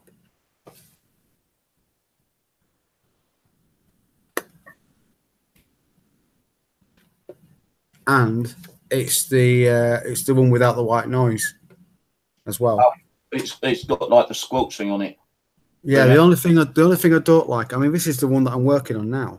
It's not ready yet. I've done a couple of videos. You know when you're on about people not even doing videos? Yeah. Well, I can vouch for that, but like I've been doing videos of these as I'm tuning them up, literally, so that people can hear them live. Like this one's sold. This box 15. Yeah, 16 sold. And yeah, I see what you mean. And pretty much what I do is I do like what you're doing now, but on Facebook. So if anybody wants to check them out, just go to, I'll get my own plug here. Go to Cultus Box Ghost Box on Facebook, and you can watch them when they're on live. So how many of you made me on Facebook? How many of you made and many sold? Well, that's sold. Basically, I made 15 and 16 together because someone had pre-ordered 16. They wanted specifically the number 16, and that was when I was showing number 14, which had already sold by the end of the stream. But the person that bought 16's already got one, so they liked it that much that they wanted another one because they wanted 2 together. Because sometimes when I'm in the kitchen and stuff, if I'm testing like 2 or 3, for example, before Christmas, and it's the only time I've done it, I built 5 to make sure people could have them for Christmas. And when I was testing them out, sometimes I had 2 on. And what had happened is, as I'm just listening, I'm not asking any questions and even paying any attention to them. I'm just in the kitchen. And I could hear them like almost as though they're talking to each other. You know what I mean? And responding to what I was doing and like talking about me and stuff. It was weird. So, yeah, there's 2 people that's actually bought 2. I like them that much. 2 people bought 2 radios each. Yeah, 2 people have actually bought 2. They've been back and bought a second. How much were you selling them for? 200 quid plus postage. And where can you get them from? Can you post the link on Facebook and I'll put it in side chat? Oh no, I can't put it in fucking side chat. There is no side chat. No. I'll put it in the comment thing below.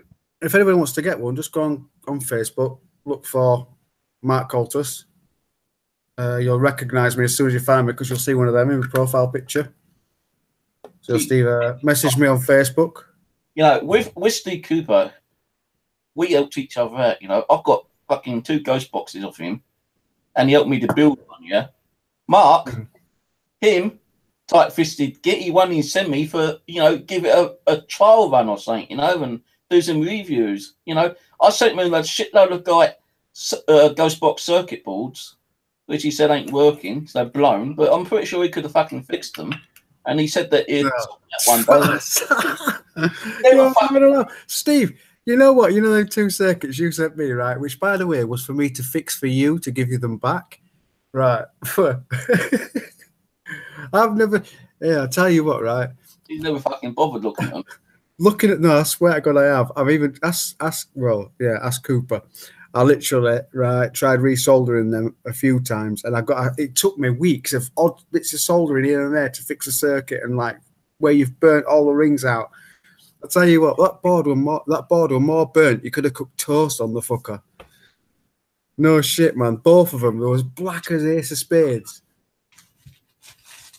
I don't know what you do with your soldering iron, but it must be on 1,000 degrees because it was like, Jesus, the board was burnt out on just about every contact, and there was solder blob together. And so yeah, they're fucked, mate. They're absolutely fucked. I've still got them if you want me to post you them back. They're just sat in cubbyhole. Yeah. There's not really you can do with them, but I'll tell you what, Steve. Them radios, you can hack them with 555 timers. Look. Look. I can't see. You're holding them too low. What version is that Kitronic? Kitronic. Kitronic. What one's that one? The one with the 2 knobs or the one with single knob? The one with the 2. So I did get this one working kind of. I got it scanning, but I stopped mucking around with it and the wire started falling off. Where's my magnifying glass again? My eyes are so bad. It'll either be version 1.0 or version 2.0. 2.1. All right, or 2.1 or 1.1 or 1.0, whatever. Kitronic FM radio 2157 2.5 to 5.5. All right, yeah, okay, yeah, I get the gist.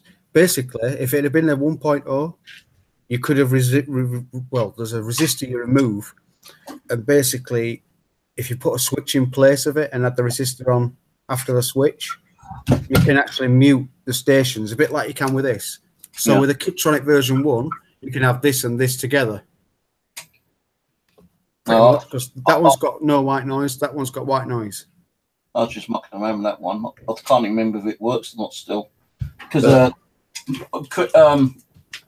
what's name was the one who told me where to get the sweeper.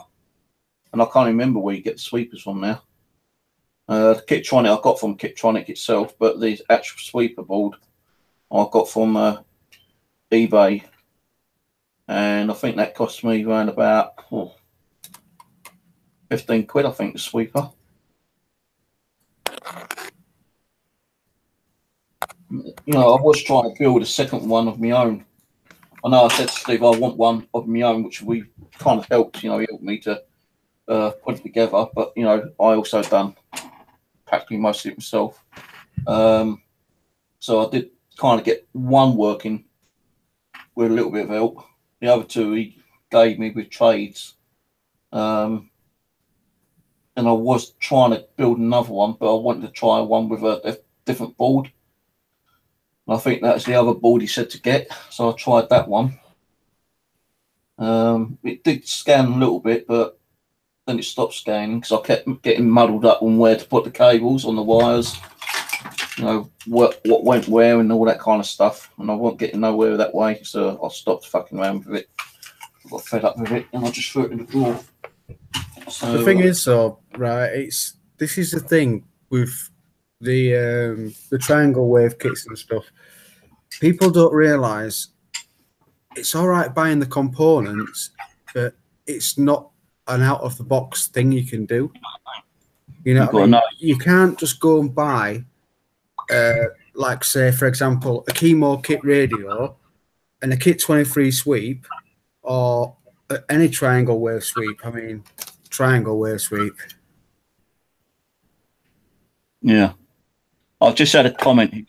Really enjoying listening to Mark on your live stream. I can't tell him as no chat. Laugh out loud. Hope you're okay.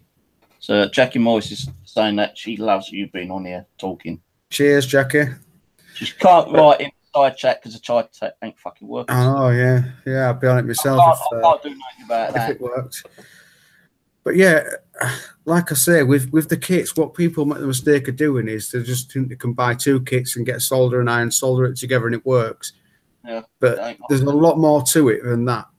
You know what I mean? I mean, I will value this more than anybody that makes one with a Chemo radio with a Kit 23, and that in there is a Kit 23 and a Chemo radio. But the difference between mine and everybody else's is that I've been spending 4 years learning the Kit 23 circuit without any components on. So I've basically learned the chip itself that runs the whole circuit, created different components on there in a different way than what it works on the Kit 23. So it's in a different, it's basically a different circuit, but using the same board. And yeah, I've got it matched to the radio frequency. So for example, the average ghost box builder, and they build a Kit 23 with standard components, they're going to get a voltage between, say, I don't know, probably 5 to 6, 9 volts, something like that, up and down. Whereas that won't possibly hit the 88 to 108 band on a radio. Do you know what I mean? So what mine do is mine actually match the frequency on the radio. So if say like 88's 1 volt and 108's 5 volts, then my board will push out those exact frequencies, voltages.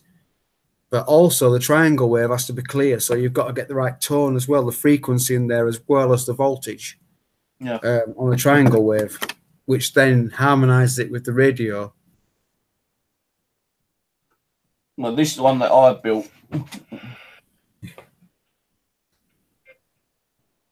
Just give me 1 second. Just grab another one to put in this glass.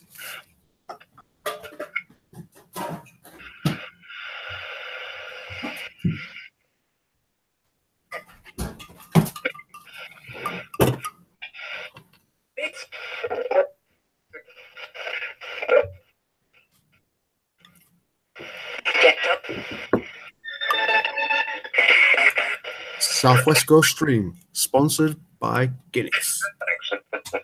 Pure genius.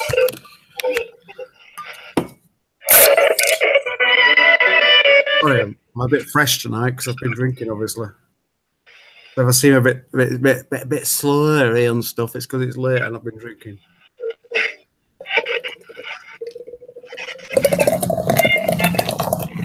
I don't normally drink. I just fancied a drink tonight. My daughter's birthday.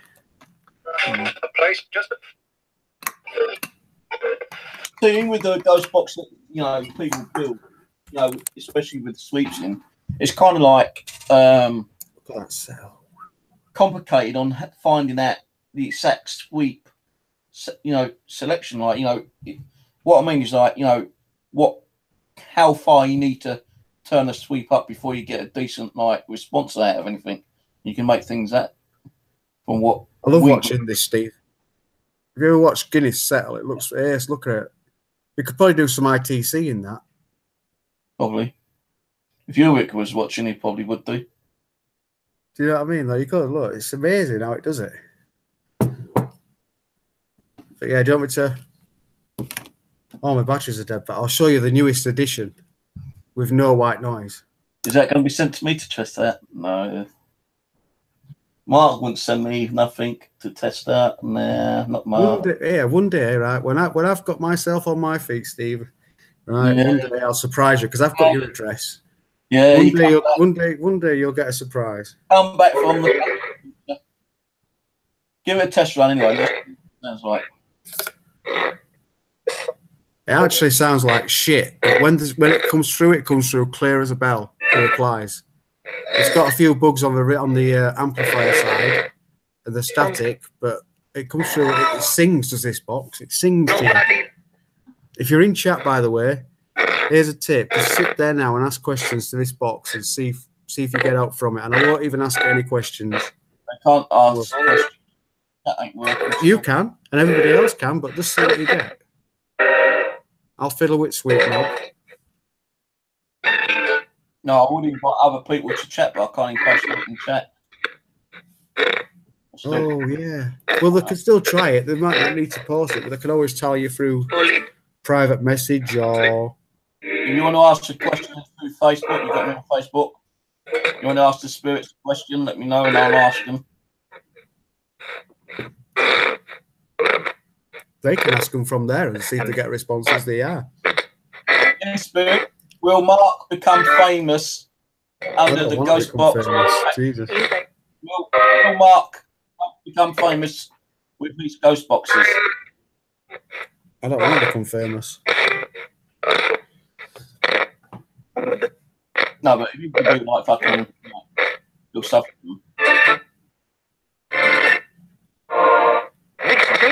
I'll be happy when people have got these things in their hands and they're communicating with people. And my whole aim is for people to get in touch with their loved ones, put something in their hand that they can talk to their loved ones through. That's my dream. It's not about someone sitting there doing sessions on the internet through a ghost box in my hand. It's more about getting it into the hands of loved ones. And then, like I say, someone could die and they just really want to get in touch with them and still have that bond.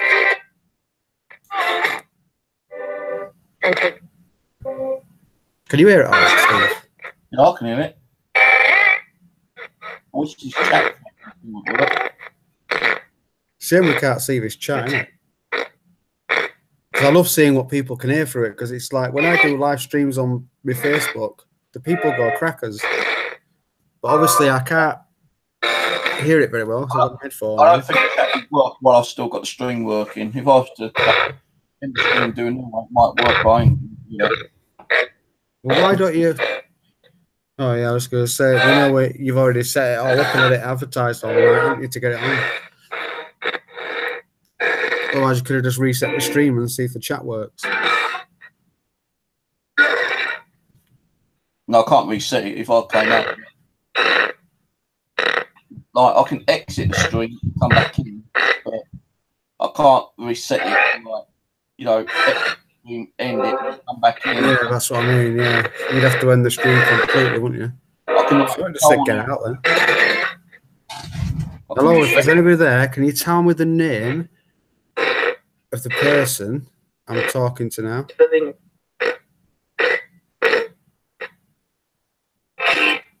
Steve. I don't know if you heard that, Steve. You disappeared there for a second, but I just said, can you tell me the name of the person? Look at his ball patches, look. Getting old. I asked it who I was talking to, and it said Steve. What's my name? Sang it. What's my name, Spirit? I don't think it'll eat. Hang on, let me just put you through the lot. Can you hear me now still? Yeah. Spirit, what's my name?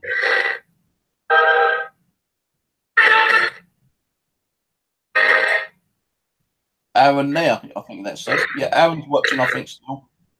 Does the sound still sound all right? No, I've not got my headphones in. Yeah, I can hear it. All I'm saying that I don't use the mic on these anyway. Who am I talking to now on the internet, please? Please just give us some validation. So turn the sweep up a little bit. Faster. Yeah. So that's the thing. When you're doing this, I don't know how fast you need to sweep. Especially on the ones you do it until you start hearing stuff, really. But you need to. I'll tell you what I'll do. I'll do it how I do it. I basically turn it as fast as I can get it, and then I turn it down. So like this. Now is it as fast as it can go? Yeah. I slowly turn it down, very slowly. I mean, like you can hardly tell I'm even turning it. And you'll hear it start. Let me just turn it down a minute. What you want to listen for is you want to listen for the hang between stations. So if you go from slow to fast, you're not going to get it right because you're hearing stations and then it goes fast. But if you go from fast to slow, you get and as it goes slower, you get the stations that sort of go like it's almost like the notes are hanging as it changes station, and that's what you need to listen out for because that's how they create the words from the sound. With the other ghost boxes, which have been hacked with the mute and the things like that, they can't actually control the sweep on those. They're actually automatically going through the stations, and you can't turn that sweep up and down. With these ones, you can. Yeah, you mean like these ones? Yeah, just like the normal ghost boxes. Yeah. Yeah. I mean, well, let me just put it this way. I'll show you the difference. I'll set this up now to how when it's hanging. I think it's hanging there now, actually. Almost. You hear it went like that. That's what you need, that hanging sound. Because it might go, I am here, but it might just be going, you let it go, I am here in that sound because it's the same frequency range to I am here. Like then it went. It's almost like it went. Look, oh. I'm still slowing it down, so just wait a second. Goodbye. Goodbye. Yeah. And that's what I mean. Once you start hearing words in amongst this, because you're going from fast to slow, that's how you train your ears to listen to it, because you're still hearing garbage right now. There's not full stations. Yeah. So once you start hearing words from that, you know you're roughly there. Now listen to the difference between that and this.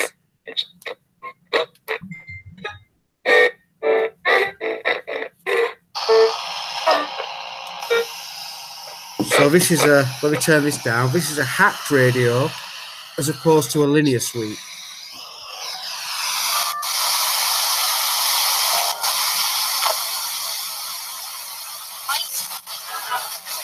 Yeah, that's what I mean. There's complete difference in the sweep, isn't there?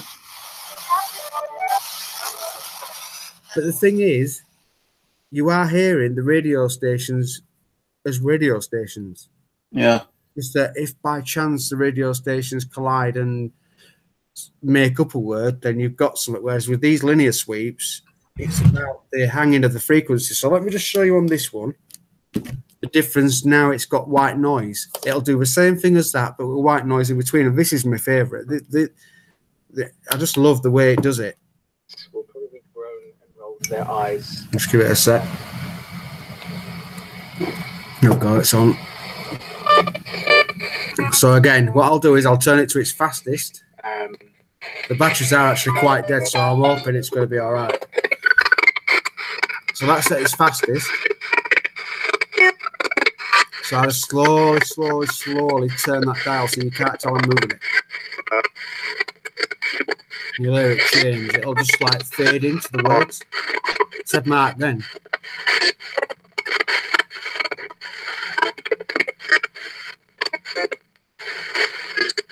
What speed rate would you actually press it at? Like 100, 150, 200, 250?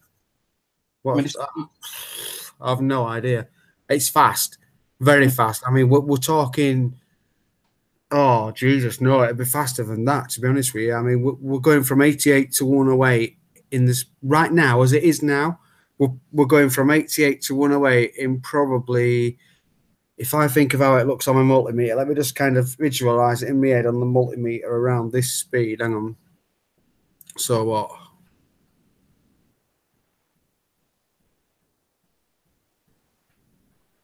So about 6 seconds at this setting is how long it's taken to get from 88 to 108.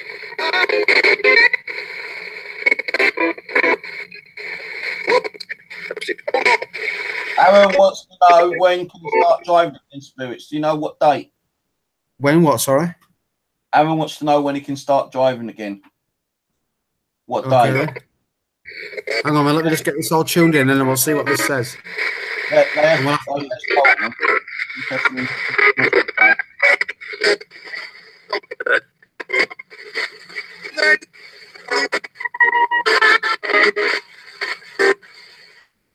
It's in the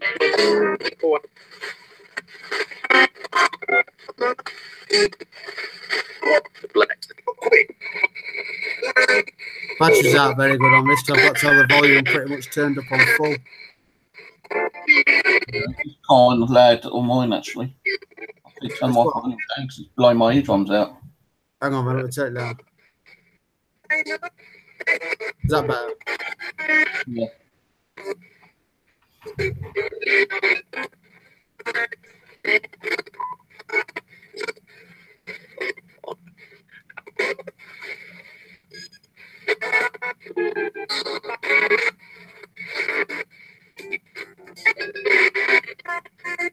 Is anybody there? Can you say hello to everybody?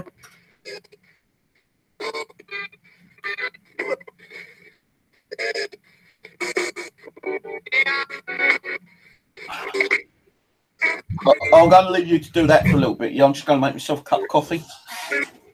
Yeah, you do that, because I'm all right. I'm pretty through with this stuff. Jesus, look at my eyes. You can tell I've been drinking this.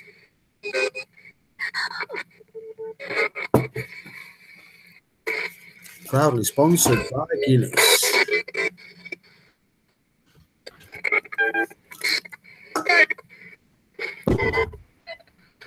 Oh, this is bad, this. I feel like I'm on my own now because I can't see the chat today. I hope you're all right, guys. Anyway, you have to excuse me. I've had a few to drink tonight. But Steve wanted me to get me on yesterday. But I couldn't make it, so I thought I'd jump on tonight.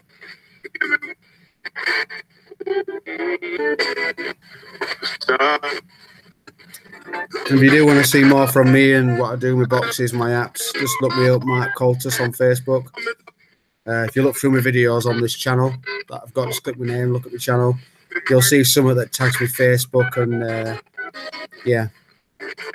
Also, I've got a page called Coltus Box. And that's where you can buy these from. This one's just been sold tonight. So I'm going to order the parts and I'm going to be doing what's next? 17 and 18 because this is 15. 16's already gone. So 17 and 18 is going to be built now. 18 is already claimed by Soul Reaper Paranormal. You should check those guys out, by the way. They're a really good team.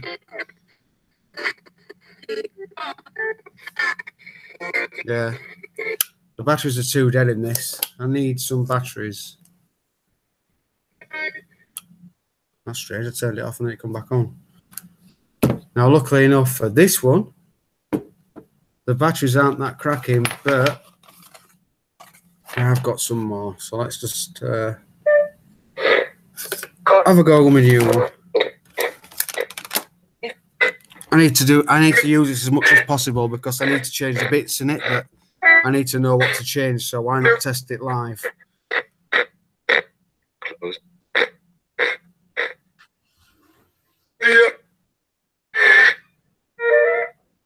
So again, for those that don't like the white noise in between, these are ideal.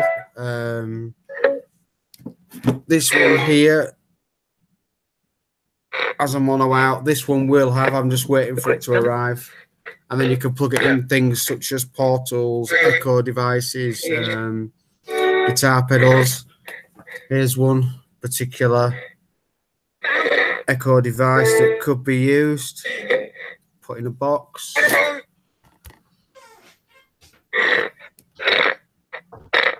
Welcome.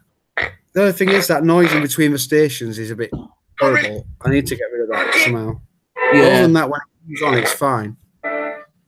I do like using the other ghost box that these made with the squelch because it does bring it over clearer. No, it doesn't bring it over 100% clear, but it does clear up quite a lot. I've got some good news for you, but you'll be happy with this. What? You see this? You'll recognise it by them lights right there, what it is. Yeah? You've built them yourself, I'm sure you have. DC box. No, I don't know what you call a D. Do you call that a DC box? Yeah, DC box. That's my version. Right. So, if that's what you call a DC box, I might have some good news for you. Mm-hmm. Because this is what my version is going to look like with that in the middle. This was just an old box that I'd done something and drilled in all and screwed up, so I just left it. But then I put all this kit in there. But what I'm going to do is I'm going to get some point this year, and I'm going to get the chip programmer that actually programs the chip inside it.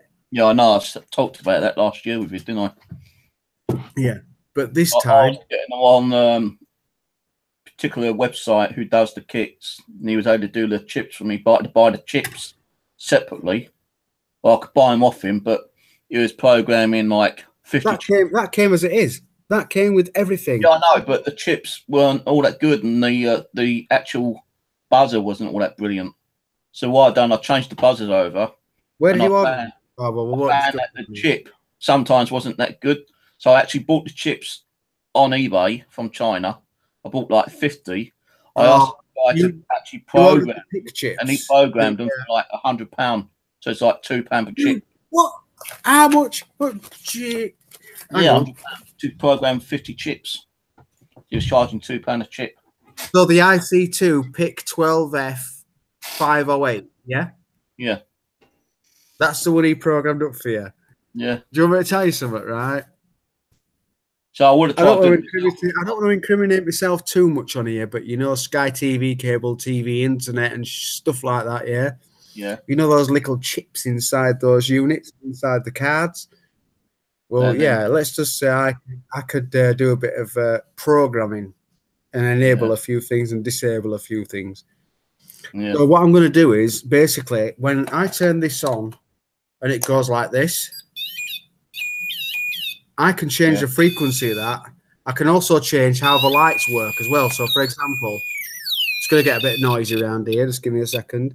You'd think by normal, as I go closer, the lights that go up, which they do. Look, see the lights go up then? Look as my finger moves across. But anyway, the thing is with these, if you notice, the lights don't go in accordance with the strength of signal. Yeah, I know. In your fingers. That's why I changed the LEDs over. I put like different color LEDs, and I was saying like I was trying to find out what one would not light up as many times as the other ones. Like, you know, red one would light up more than like the blue one. The blue one would only light up if it's more of a powerful touch. The thing is, Steve, it works on right. The way these are working is they're working on frequency. So as the tone goes up the octaves, each LED is responsible for a certain part of the octave, and that's what I'm saying. Like, I changed over. Reprogram that so it works on strength. So as the tone gets higher, so we go from a bass to a treble, but obviously we're not hearing bass through that frequency range, so we're going from a treble to a higher treble, and I can literally change that. But what I done, I changed the LEDs, to like red, yellow, blue, green. Right. Red lorry, yellow lorry, red lorry, yellow lorry. Have you even heard that? That's what reminded me of then. Try saying that when you've had a few drinks. What I was trying to find out is that what light lit up on the strongest kind of like response to the actual box itself, and you know what one would light up on the minimum. So like if it was going off like really low, as if something was barely touching it, it'd be the red LED. HD and vision. then like the maximum one, if someone's was actually touching the antenna itself, it'd light up all of them. Being the blue one would probably be the last one to light up, meaning that's the more powerful one, the more kind of like powerful frequency, as you're saying. But if it's only lighting up two, it'd light up like red and yellow. And then like if it got stronger, then it'd be green. I can do that. So when I reprogram the chips for mine, I'll send you the. Basically, it's you'd need a chip programmer. So if you don't, I bought one, but I'll program up for you. I'll program them up for you. Just send me the chips and I'll do them for you. I'll get the chips over to you because I don't be not yet because I haven't bought the programmer and I don't want to be sat here with a load of chips. So just wait till I got the programmer. And with the company, I was able to get the boards for about £5 each or whatever. You can get these boards. You can get these boards for a £5. They're all. I only paid about £6 off for this.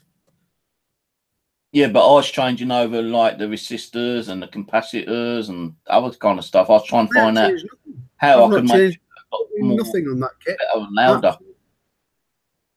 I mean, I will change the code in the chip. Don't get me wrong, but components-wise, it's exactly the same. The piezo buzzer's good quality. I mean, I don't know where you got your kit from, but I can always tell you after the stream as to where I did get it from.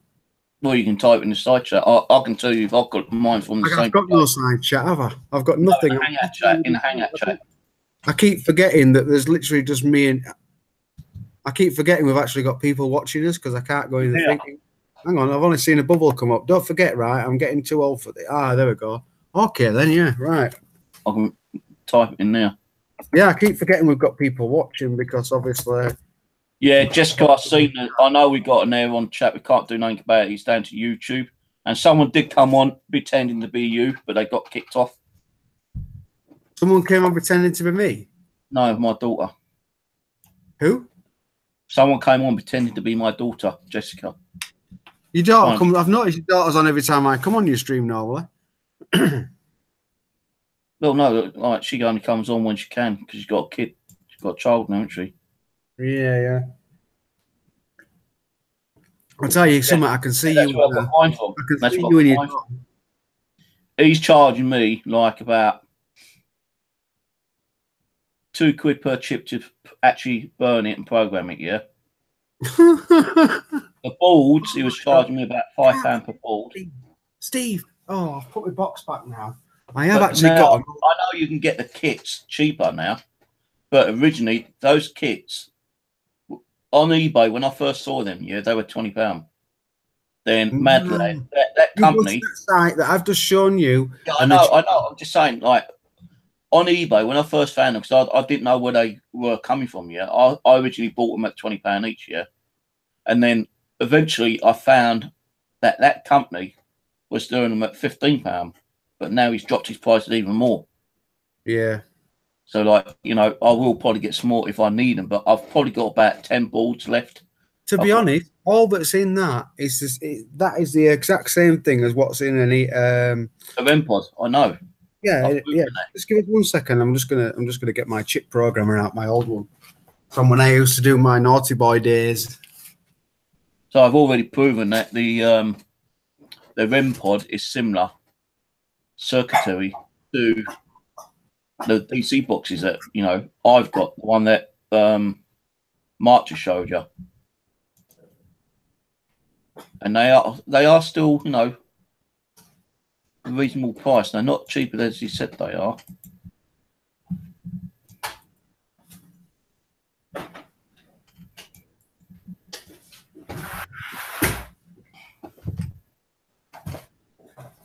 Still here, by the way. I can still hear you loud and clear. That's I'll just put in the side chat the link and how much they are to buy the kit. But I was originally buying them at £20 and then £15. Yeah, I've got this old ancient box here from going back to the 1000. This is my old chip programmer. Now, to the trained eye, it just looks like that. But when I show you what it can do, you'll be amazed. I have got an EEPROM burner, but I don't know how to use it. It won't work. It never worked on my computer for some reason. This one isn't the EEPROM burner. This is even better than an EEPROM. These was old EEPROMs that I used to burn. I used to shove these in mobile phones. So I got mine from eBay, like EEPROM burner. I've got them on wire. Computer, and then you burn it through the software on the computer. Got them on wires already to go in the phones. I couldn't burn my ones because I wouldn't fucking format them. It wouldn't like delete and allow me to save the data. So I gave up. But this one here, that's the chip program that I used to use. Now you don't have to use the full length for that. You can just use a 4-pin if you want. Yeah. But so I used to have one years and years, like, you know, about 30 years ago when I had my old Commodore 64. And I used to burn chips on. I used to burn games onto chip, and used to put it on like one of the actual connectors that plugged on the back of the 64 cartridge machine. That's my old card. So that's what I used to do with my EEPROM burner until I sold it. Yeah, I used to do that with the old Commodores and the Spectrum and the Commodore. I used to download the tapes onto the CD. Then I used to copy the files onto EEPROM and burn the EEPROM. And I used to make EEPROM games out of the tape games. It used to be a lot quicker to load up. So sitting there waiting half an hour for a game which might not even work and crash. Yeah. These boards here, this little board here was one of the best boards I ever made. I won't tell you what it was used for, but yeah, this little board here earned me a small fortune in terms of services I gave other users without incriminating myself too much. But yeah, things in people's household, I used to put this inside and it used to save them a hell of a lot of money. I won't be surprised if one of those fucking devices you get free Sky TV or something, you know. Well, this chip here has got a lot of, I'll give you a clue, it's got a lot of decoding information on. Yeah. Stored on a hex file on my PC. which was programmed. Look at the size of this. Look at the size of this, and look at the size of this. Yeah. I wish my fucking chat would start working again, but it ain't working. It's not very good in this. It's not the same. Sorry, everyone. Side chat. I can't do nothing about it. Let's down to YouTube. Right. Look at this. See this? Yeah, match cards. Yeah. Right. Yeah. This is a coffee card for a coffee machine. Yeah. From where I used to work many years ago. And what you used to do is, if you was a permanent employee, you used to get one of these, and if you put your money in and you didn't have enough change, because the machine never had no change, and you ended up all complaining that you had to put £1 in for a 10p cup of coffee and you didn't get no change, you put this in, put your whatever you put in went onto the card. So you could just pay with the card.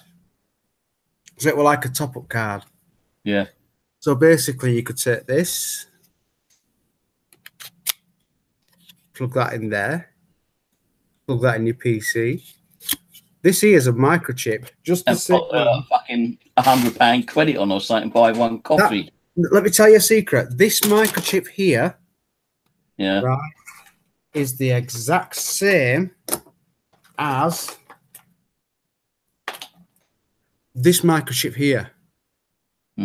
That is the same as that. The only difference is it's smaller. Yeah. And the capacity is different in terms. These are just RAM chips, basically, but with a different name. That's a PIC.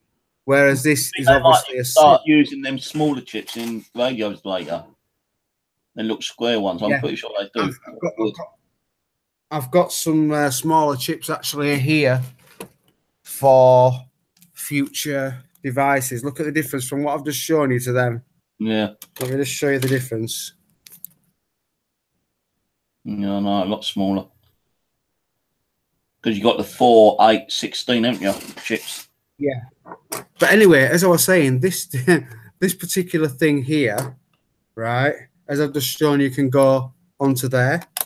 So if that can go onto there, that can plug onto there, right? Yeah. Right, now watch the next stage. The next stage of this, right, into the card reader thing. Is the equivalent of this.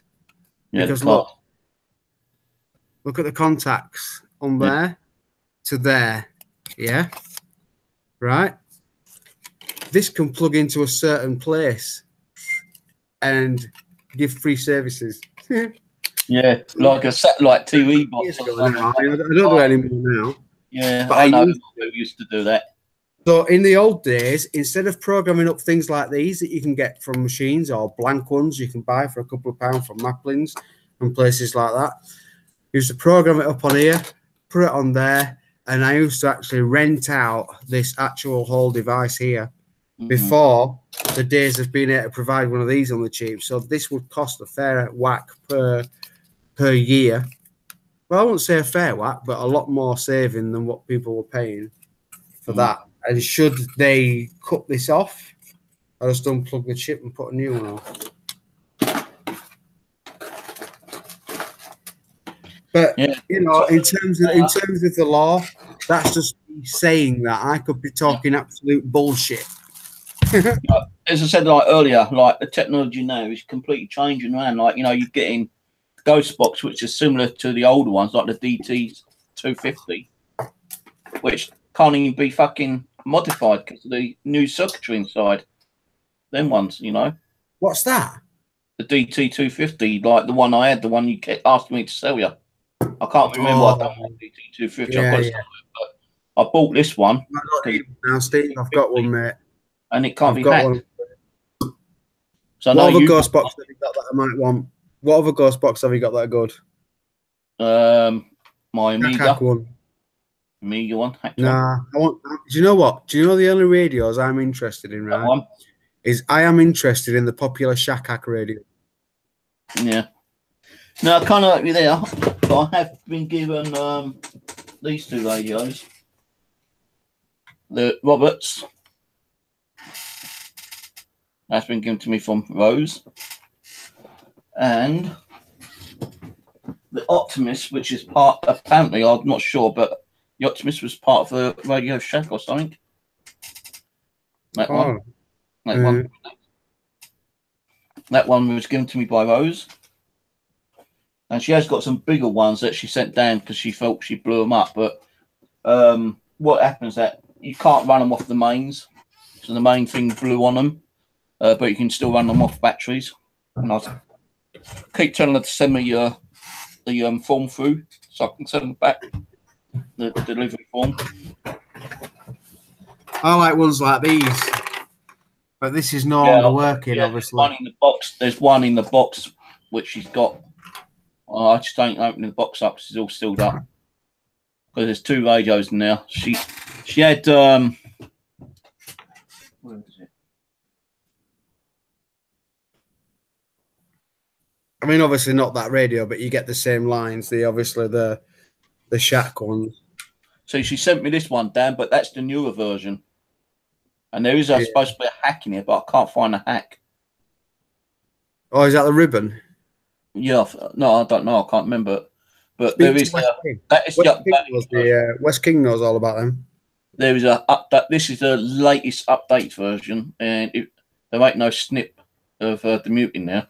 Right. Okay, then. So, is it a ribbon cable between the 2 boards? I can't remember. Because I've never seen them, so I don't even know if there is 2 boards. But I had one of these when they came out. Yeah, you had the pin one and you had the ribbon one. I had the ribbon one. I snipped the mute and it worked, and it got broke. I dropped it on the floor. It smashed to pieces. Well, all you do, get your multimeter and test it.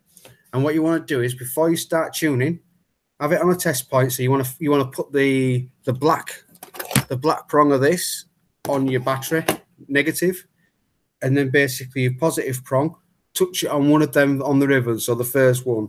Yeah. Start scanning. And as you start scanning, what will happen is there'll either be a voltage that will jump up or a voltage that will suddenly jump down. And as soon as a station comes on, it'll stop and disappear. Go. And that's how you know which one to cut. Mm. You basically look for activity on one of the pins as it's scanning and as it stops. It's usually the mute. It'll level off. As it's scanning, it'll disappear. So it's usually the mute, isn't it? But I've got this one, what I hacked, which was the mute. Then I found another one, which is the silver version. And I thought it was still the same mute, but when I cut the mute, it still continues scanning. Can I just make a disclaimer here, Steve? It's because of the drink. Yeah.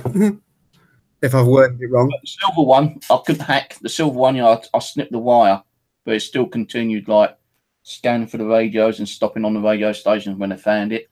Mm. So I don't know what's different between this one and the silver one. Yeah. So anyway, getting back to these kits, you just put the price up of what it was in there on that site. So for that price, that's what you get them for. I'm assuming you pay VAT on top and delivery as well. So I mean, this case for me cost me £10. But look at the case; you can put your batteries in. Look. Yeah, I know. Like my ones, you can put batteries in mine. What cases are yours on? Let me have a look, because I could do with looking at some case ideas. Right, this one ain't. This one is not a DC box. This is an ion detector, and I put my DC in these, and that's got a battery. You see, I can't get a ghost box in that. I'm looking for something I can get a ghost box in that would take batteries. This was originally going to be a ghost box, but I couldn't fit it in. So this is one of my DC boxes, but it's got a fault with the chip.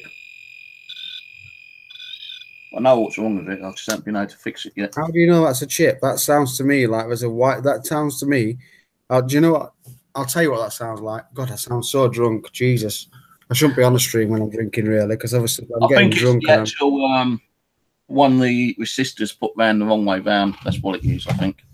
It's either that, but that sounds to me like you've got a tiny cock hair's worth of solder bridging. That's what that is. No, I've got some other ones made up already. Get a magnifying glass on that board, and I bet you'll see some bridging going on there, and you'll see little men marching across because it's a little bridge.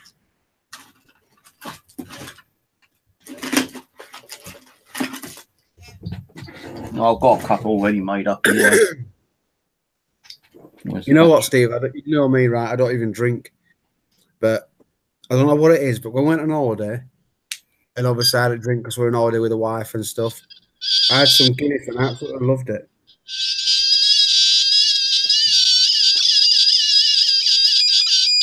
The only thing is, I've got a problem with these two bloody LEDs, which, you know, I know what's wrong with them LEDs. Not soldering on properly. Oh, that sounds, I don't know, that sounds like someone in some serious pain does that. No, it was where the connectors were connecting, like the wires were touching the ponds. So I've got a couple more, you know, I need to make a couple more. I've got 3 or 4 already By the built way, up. guys, if you've got any questions, go to Facebook, Mark Coltus, look for that in the logo. Yeah, the question was, when is Aaron going to start driving again? Remember? When what, sorry? Is Aaron going to start driving again? Oh, yeah, what, put it on, yeah? Yeah. Or do you want to even, just to show some versatility, try Versatility. the Coltus Box ITV app? Yeah, put that on. Try that one. I don't know if I should use it. I ain't got a speaker. Have I got a speaker anywhere? Jackie said, Mark is really interesting. Really enjoyed this stream, Steve. Thumbs up, smile. I'm glad it's still interesting because I'm starting to feel a bit. I think you got a secret admirer there with Jackie. A little bit. Yeah. Or is it those glasses he's wearing makes him look more intelligent than he really is?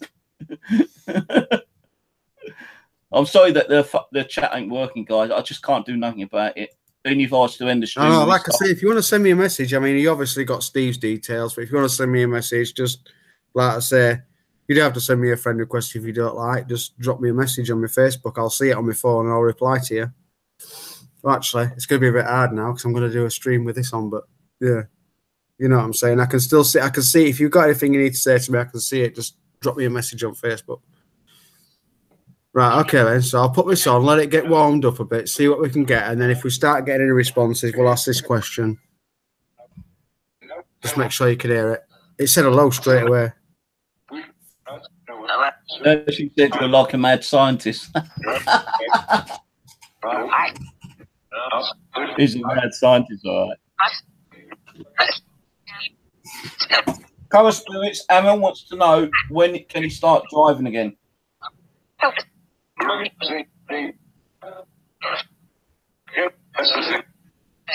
Let me just do something first, Steve. Hang on.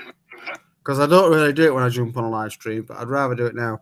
So if there's any spirits out here now that's around this house that's passing by, I've got a device in my hand and it plays sound files, and there'll be various different sounds playing in reverse.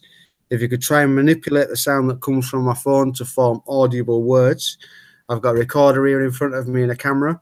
If you wish to show yourself behind me, that's fine. Just don't go touching me while I'm talking and not expecting it. If I'm expecting it, that's fine. But if I'm not expecting it, it'll shit me up.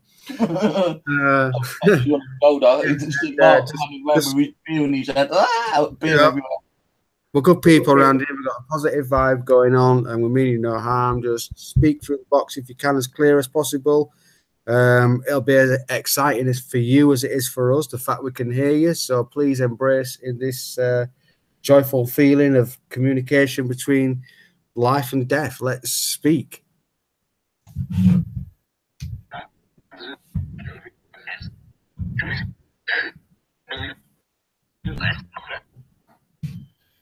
I won't mess with the sliders. I'll just leave it on for me. Can you hear it? Yeah, a little bit, yeah.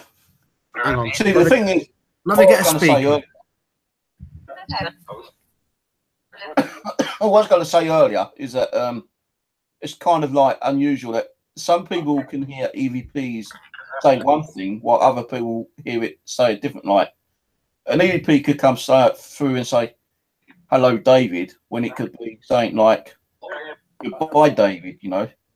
So yeah, it's where we interpret it, you know, our third hour of our brains is like hearing it say one thing when someone else's brain is hearing it as like a different kind of like EVP.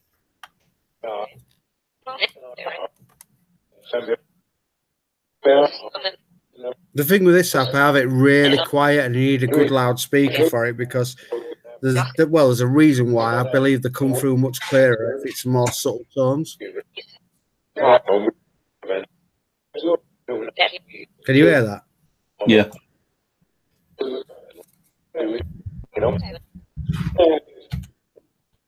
Now, in this app, there's only a male and a female voice.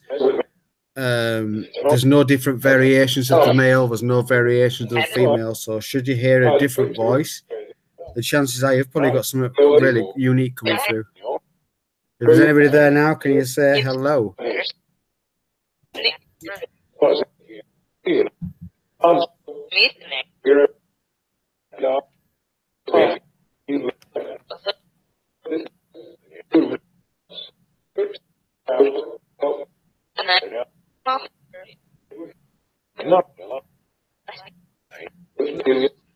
I shouldn't really be doing this when I've been drinking. I never do this when I've been drinking, but yeah.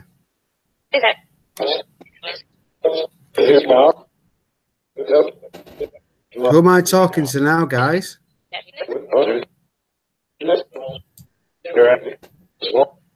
I'm sure he just said Jackie. I'm not talking to anybody called Jackie. I'm talking to Steve. No, but Jackie's on the side chat on Facebook talking about you. He just said Jackie then, though, clear as day. All I'm saying that I am talking to Jackie because Jackie can hear me. So yeah, in theory, I am.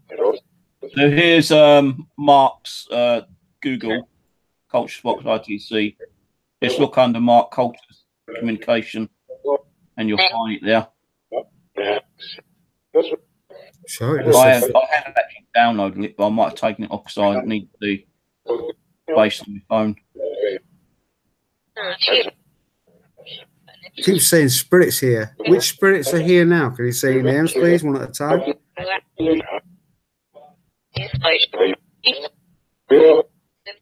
I think I just my name's Steve. I'm not sure.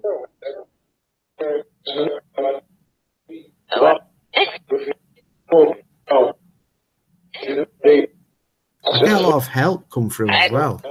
A lot of the time. I just flick around with basically if I move these slider controls here, it changes the speed, so I just keep adjusting them every now and then.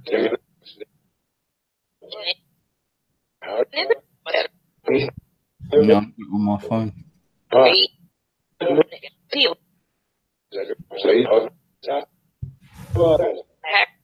Have you got anything to say to the people in the chat? If there's anybody around, have a message for them. I don't know who's in. Well, sorry, I don't know who's in chat now because there is no chat. But to the viewers that's watching, if there's anybody got a message for the people that's watching, can you come through and give them some sort of validation? Your name, who you are.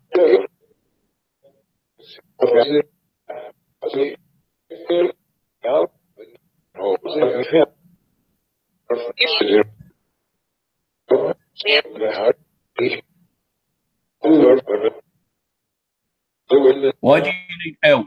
What's the reason you need help for? Did you hear that help just as soon as I just said, why do you need help for? You need help. Ever. I'd love to know why I get it all the time. What help do you need?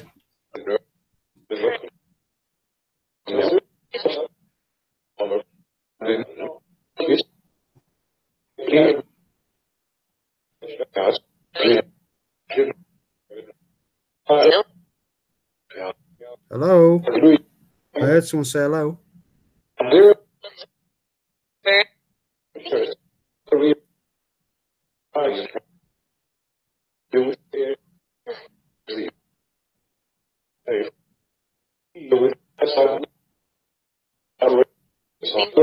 Edward. Who's Edward? I've got no idea. Keep yours running. I'm trying to download your one now. And then we could have two running. Thank you for coming through. No, keep yours running. Keep it running. Keep it running? Yeah. Let me just put my phone down in a second because I need to be able to pick this up as well at the same time.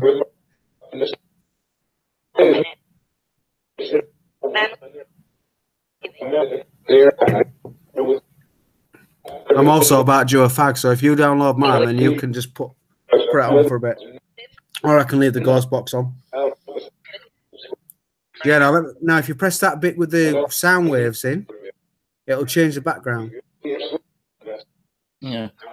And if you change it by holding it down, you'll get a picture of my mugshot on the screen.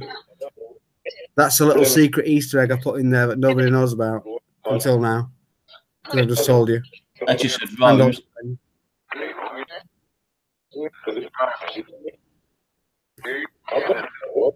That's weird. We got two of them on. Strange. It's strange. Say Mark's name. Say hello, Mark.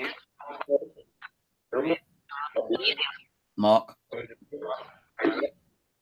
Okay, this side. Can you say hello, Steve? Again, Mark. I had to say hello then on yours, and it said Joseph.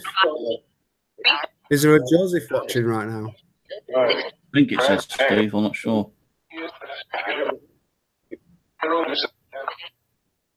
I just heard it's Becky on mine. Hey, this is good, Steve. We've done something for the first. We're literally like having two of these things running at the same time. Yeah, the thing is, my one's a bit quiet. I'm going to plug mine. Mine's quiet. Well, I can hear yours fine, Steve. Yours is loud at this end. No, it don't work my external speaker.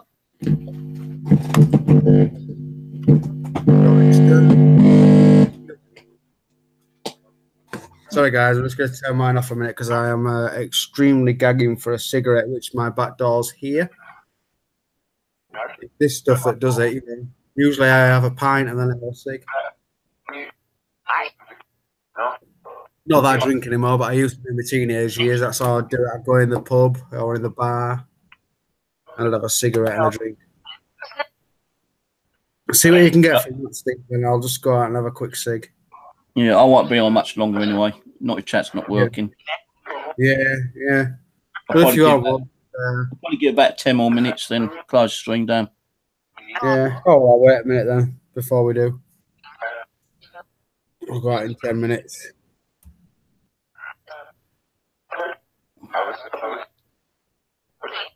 Can you say goodnight, spirits? Say bye. I think I heard you say goodnight, but I'm not sure. Say goodnight or goodbye.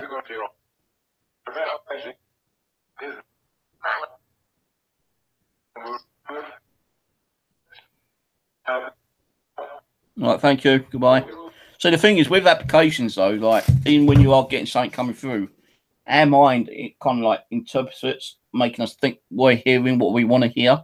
But, you know, how do we know what they're saying is what we're hearing? You know, that's what I don't understand with applications. With a ghost box, you know, a proper ghost box, it's kind of slightly different because you can actually hear the voice coming over clear. But I mean, like now, I mean, ghost box like this, I'd say we've had no come through the apps tonight as such, but mainly because number one, I've been drinking and I'm not really focused and I'm not really paying attention to talking to spirits. I'm doing it for sure. I'm kind of turning it on and expecting them to come through, which is wrong. When you're in the right frame of mind and you're doing it, that's another matter. You know what I mean? But obviously, I'm under the influence of alcohol tonight and feeling a bit tipsy. So yeah, I might have said a few things wrong tonight in terms of theories and the way I do things, but I do apologise if I have got things the wrong way around or mixed up. But you know, I'm under the influence tonight. My daughter's birthday, so I've had a few. Yeah. I'm going to quickly just sort all these radios out and put back. So I don't want them here, there, and everywhere.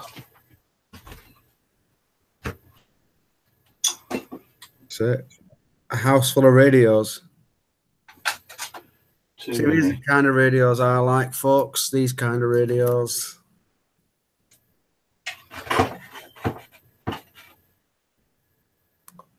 This one you can actually hack to be like a ghost box.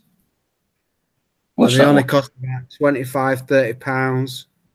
It's an actual transmit. It's an actual transceiver. It does VHF and UHF. You can talk to taxi drivers, everything on these things. security guard. Well, that's converted into a ghost box. You can convert it into a ghost box. All you do is there's an up and down there. Yeah. All you do is the contacts inside, you just join. So as soon as you turn it on, it constantly scans. Or if you want to do, you can just add a switch on it or something. But yeah, you just join the pins to get the contacts together on either up or down, and it'll constantly scan. Can you send me a link to that radio if you can find one? Yeah, we'll do. But you also have to mute hack it. That's the thing. No. Don't worry then. If I've got to mute hack it, no, ain't no, like a wire snip, I ain't gonna bother. I have got like a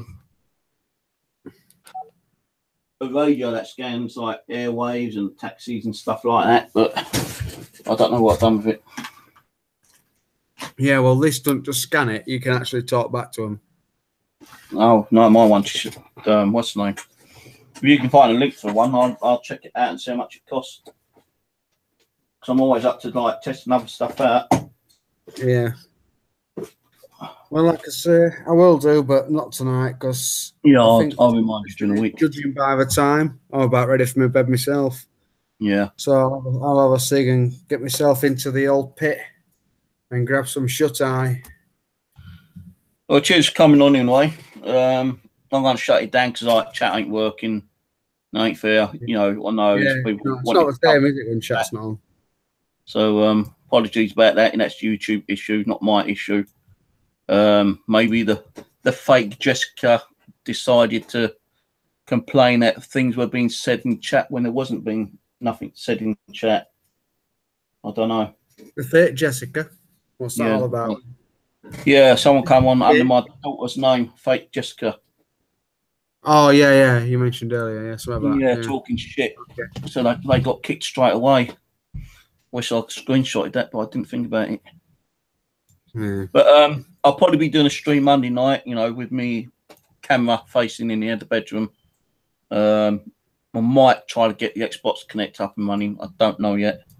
So hopefully I'll be doing a stream again Monday. If it don't happen Monday, it'll be Tuesday because I've got to get things sorted out in here. I definitely need to get the Xbox working again. Then the only one I can put on is laptop at the moment because the laptop's got the software on and the PC hasn't because I've formatted the hard drive on the PC the other day and I've only put like a fraction of what I had on there. So it means like going through all the hard drives and folders and trying to find the software that I need to put back on. But the laptop's got the Xbox Connect software on there, so if I can get it running on there, I'll probably use that. I ain't used that for a long time. That, in fact, I don't even think. Well, no, it's on my old laptop. Yeah, I don't always get hits on it, but I do sometimes get hits on it time to time. If the energy's right, I suppose. But I'll tell you what I think will become a latest craze. On Snapchat. I mean, I don't use it, but I've seen these videos and stuff. And on Snapchat, you can literally use your camera. And you get these things that put ears on your head and stuff, and a little note. Yeah. You can actually go around your room, and it'll pinpoint things that look similar to that. And I've seen something on Facebook today, and basically there's a woman there, and she's got these ears on and this nose. And what had happened is there was something in the background, and the way the creases was and everything else in this ear particular thing, I think it was a cushion or something. It resembled a face, but a really good face. And the only reason she knew it was there is because it put ears on top of her nose. You know what I mean? And it's like it literally picked out a face that it could see. And I think that if somebody could create an app, I mean, I don't think I could, but I might even look into it. But if someone could create an app that does the same sort of thing, you go around and it adds one of them filters on that draws what it thinks is a face near a face, you might actually be able to identify where there is a spirit face of somebody and start taking photographs of that area because you can see it on your, it's drawn over them and stuff, and start getting your EMF meters over there, whatever it is you've got to try and detect them, basically. Yeah. Anyway, it's been good having a chat, Steve, again. Coming on. I'm going to say good night, everyone. If everybody wants to get here or have me as a friend, feel welcome to do so. Yeah. So you want to say good night to everyone? Yeah, good night, everybody. Like I say, if you want to have me as a friend on Facebook, feel free or drop me a message or something. Subscribe to my channel. I don't do much on YouTube, to be fair, so it's Facebook where you get the most. Yeah, And I yeah, see. cheers, Steve. Cheers for watching, everybody. He does do Facebook videos sometimes. I saw one last night, actually.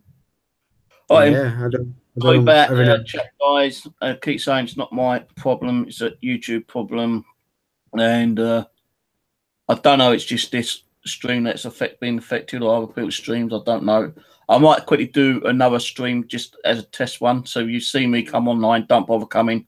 I just want to see if I do a new stream. The chat box actually appears back to its original setting, because that fake Jessica might have like put a complaint in saying like we're using nasty words, and maybe YouTube decided to shut down the chat, or maybe it's just a general fault. I don't know.